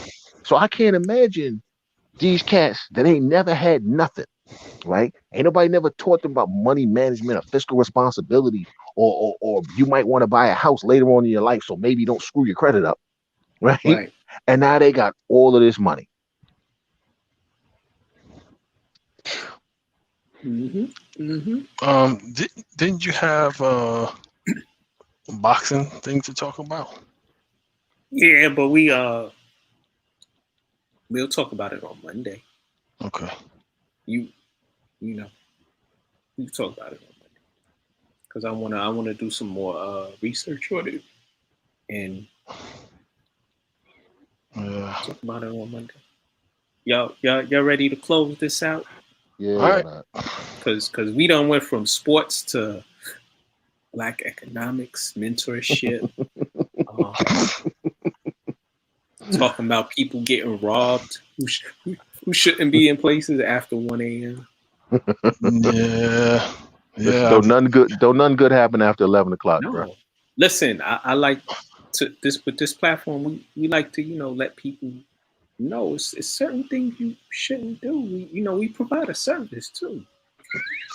Stay in the house after 10 o'clock. Ain't nothing out there. Right. Especially if you over the age if you over 30, you got no business being outside after 11 o'clock. I'm sorry. Right. Especially in those places where bad things can happen. Well, I saw something in this what's it, Pennsylvania or Delaware or upstate where it had snowed, and so bad things happen everywhere. Yep. It's not just in the hood. The dude was shoveling the snow and he started arguing with the neighbors over snow. Snow. And what happened after that? Somebody did something. My gosh. 2 people got killed. Well, 3 people died. Damn. Yeah, he called a number. He chose their number that day, that instant, and then he called his own number after he got with that. It's like, yo, all over snow, like. Right, like Chandler said, some people shouldn't have guns. Like I have, I have friends who are cops and friends who, when like Chandler's been in the military, and they own guns, but they're so peaceful. Well, you have to be, because if not, then you would just be. Yeah, and then you have people. I remember another crazy story. I was playing on a basketball course at Five Diamonds, over by Canarsie, where Canarsie meets Brownsville, by the milk factory, by Sunnydale. So nothing good could come out over there. No, so we playing basketball, and a dude, I don't know how he was playing ball with a gun in his shorts, but him and another dude got in an argument, and he pulled his piece on the court. Mm-hmm. And I'm like, whoa. Yeah, you keep it in your job. But I mean, for years, when I got out the very last time, I always kept my weapons in another state. I didn't keep my weapons in the same state I was in because I knew how angry I was. You understand? I know other people who've said that too, Chandler. And yeah, I don't believe in hunting and all of the nonsense. Listen, I've fired enough weapons. I've pointed enough living things. There's nothing in that for me. I don't like handling weapons anymore. If I got a weapon in my hand, there's a specific reason for it. You're going to use it. Exactly. It's not about me holding it. Let me look at that. No. So, these people like to play, whoa, look at my gun in my hand, especially these cats. Oh, let's go out in the woods. Nah, bro, I'm good. If I go out in the woods with you and I got a weapon, you're not coming back. Right. Just like social media. People be dry snitching on themselves. Oh. Why are you posting videos of you handling weapons? Stop that party bus. That party bus, right? I'm not even talking about the party bus. I'm just saying in general. I have a friend. I happen to be on their Instagram and they in the video. I'm like, why are you doing that? You outing yourself. Yep. Along with the fact that everybody's employer is looking at people's Instagrams now. Right. They look at they look at all your social media. Word. Oh man. Oh man. Yep. But if they go to my Instagram, they gonna see who I follow. Man, look, I haven't posted on Instagram since I was in Switzerland. How many years ago? It's the last time I posted on Instagram. You know what I'm saying? So they can see who you're following too? Yeah, they see all of that. Oh man. Kurt Rambis got caught out there when he was coaching the Knicks. Oh yeah. Yeah. It was like he was following a porn star. You know me, so? Yeah. So why y'all out him like that? Is he married? Yeah, he's married. So? Still so. He spice of life. You gotta maintain your individuality. Oh no, you know what it was? He liked the tweet from a porn star. So wow. Yeah. Yeah. Is he at home with his wife every night? He can like whatever tweet he wants. Right. And if he cheating on his wife, so what? You know, that's a whole other conversation. Ladies and gentlemen, in the paint, we're not endorsing any infidelity or adultery, anything like that. Nope. I don't. But that's between that party and that party, not Mac. Yeah, that's true. Unless it's your sister. You talking about my sister now? I'm just saying. Man. Oh my goodness. That's a whole kettle of fish there, boy. Cats talking about they sister. He cheated on my sister. Well, you cheating on your wife, but that's not the point. What? Yeah, they ain't got nothing to do. What that got to do with this? You out of line now. You out of line now.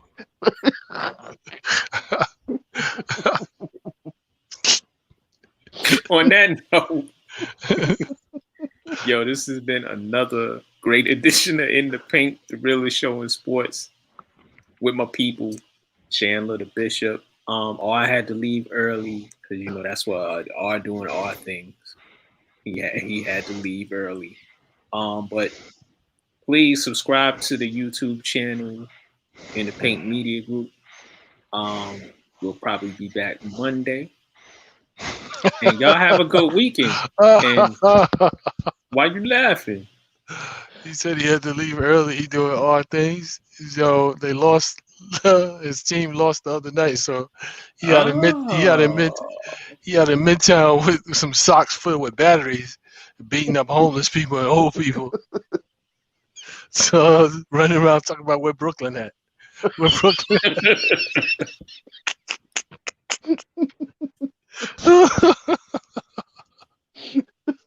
Oh my God. Yeah. Oh man, it's wrong because he ain't here to defend himself. But oh well. Listen, I want to everybody, y'all have a good Valentine's Day. I know I don't really celebrate that, but it's my birthday. Shout out to my cousin-in-law because it was her birthday yesterday. Shout out to my other cousin-in-law because his birthday is tomorrow, him and his twin brother. And shout out to my aunt. Her birthday is also Valentine's Day. Y'all be good. Peace. Okay. All right. Peace.